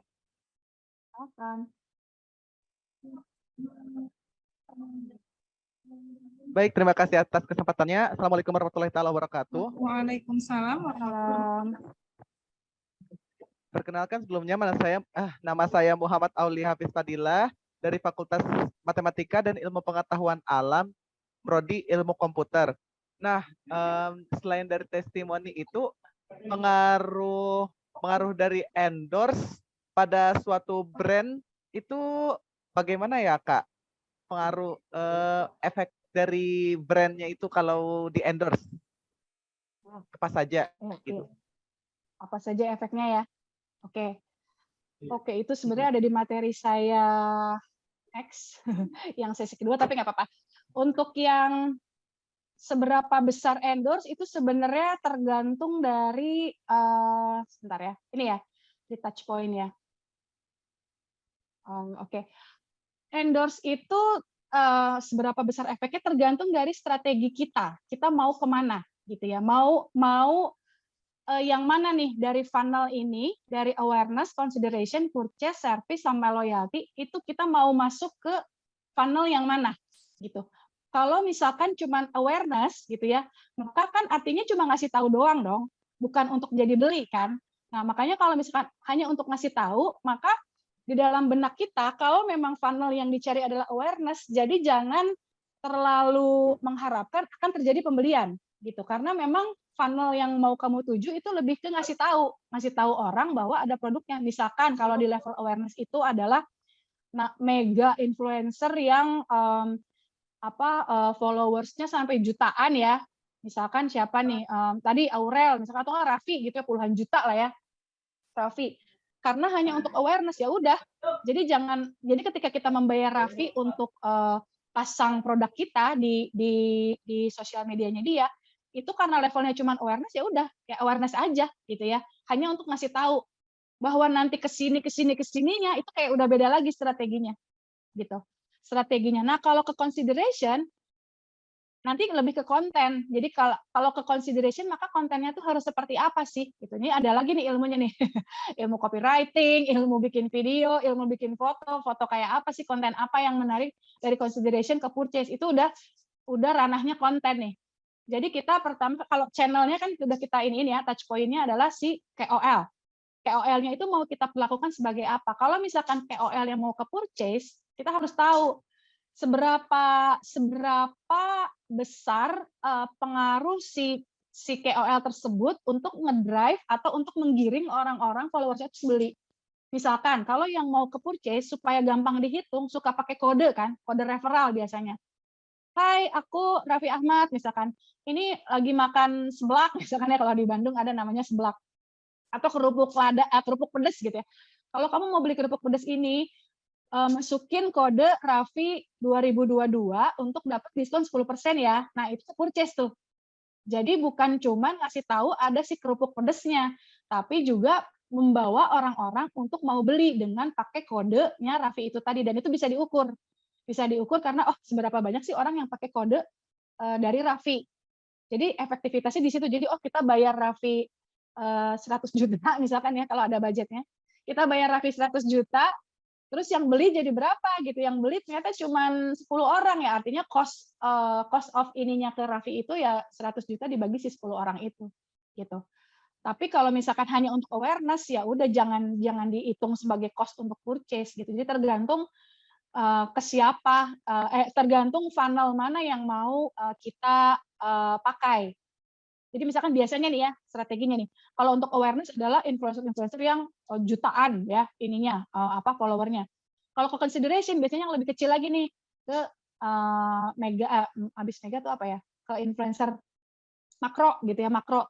Nanti ke purchase biasanya lebih ke nano tuh, ke influencer yang followernya sedikit. Kenapa yang followernya sedikit? Karena biasanya yang followernya lebih sedikit itu engagement dengan followersnya itu lebih tinggi. Artinya kalau engagementnya tinggi, si influencernya beli apa juga, nge-review apapun tuh dipercaya tuh, masih dipercaya sama si bukan masih dipercaya oleh si followernya gitu, karena engagement yang mereka bikin udah tinggi. Jarang ada yang mega influencer udah puluhan juta awareness-nya itu sebaik yang si nano gitu, jarang. Tapi kalau awalnya dari nano influencer aja dia sudah engagement-nya bagus, maka ketika ke awareness dia lebih bagus lagi. Orang kayak percaya aja gitu. Mungkin tahu Tiara Pangestika ya, istrinya Arif Muhammad. Itu kan influencer juga dan jutaan. Nah itu tuh karena engagement-nya dari awal dia sudah dari awal followersnya dia masih 100.000 gitu, di-maintain terus sama dia. Ketika followernya banyak, ngiklan apapun sama Tiara Pangestika atau si Tipang ini, orang langsung beli gitu karena nge-reviewnya juga Tipang itu apa adanya gitu ya, maksudnya honest review gitu, makanya orang-orang percaya gitu. Nah carilah kalau mau budgetnya oke, tapi purchasing-nya juga mau oke, maka cari yang kayak Tipang ini yang engagement-nya bagus gitu. Jadi tergantung strateginya ya, influencer-nya itu seberapa pengaruh tergantung strateginya, tergantung funnel mana yang mau kita tuju gitu sih. Cukup menjawab kah? Baik, terima kasih atas jawabannya, Kak. Terima kasih. Baik, sebenarnya kita akhiri saja untuk sesi pertama ini ya, Mbak Dewi. Jadi nanti adik-adik akan bertemu lagi di sesi kedua pukul 13 WITA. Kami tentunya mengucapkan terima kasih sekali kepada Mbak Dewi yang telah memberikan informasi, ilmu, pengalaman, juga motivasi dan masukan-masukan yang berkaitan dengan teknologi industri kreatif, terutama dunia digital untuk adik-adik mahasiswa sekalian.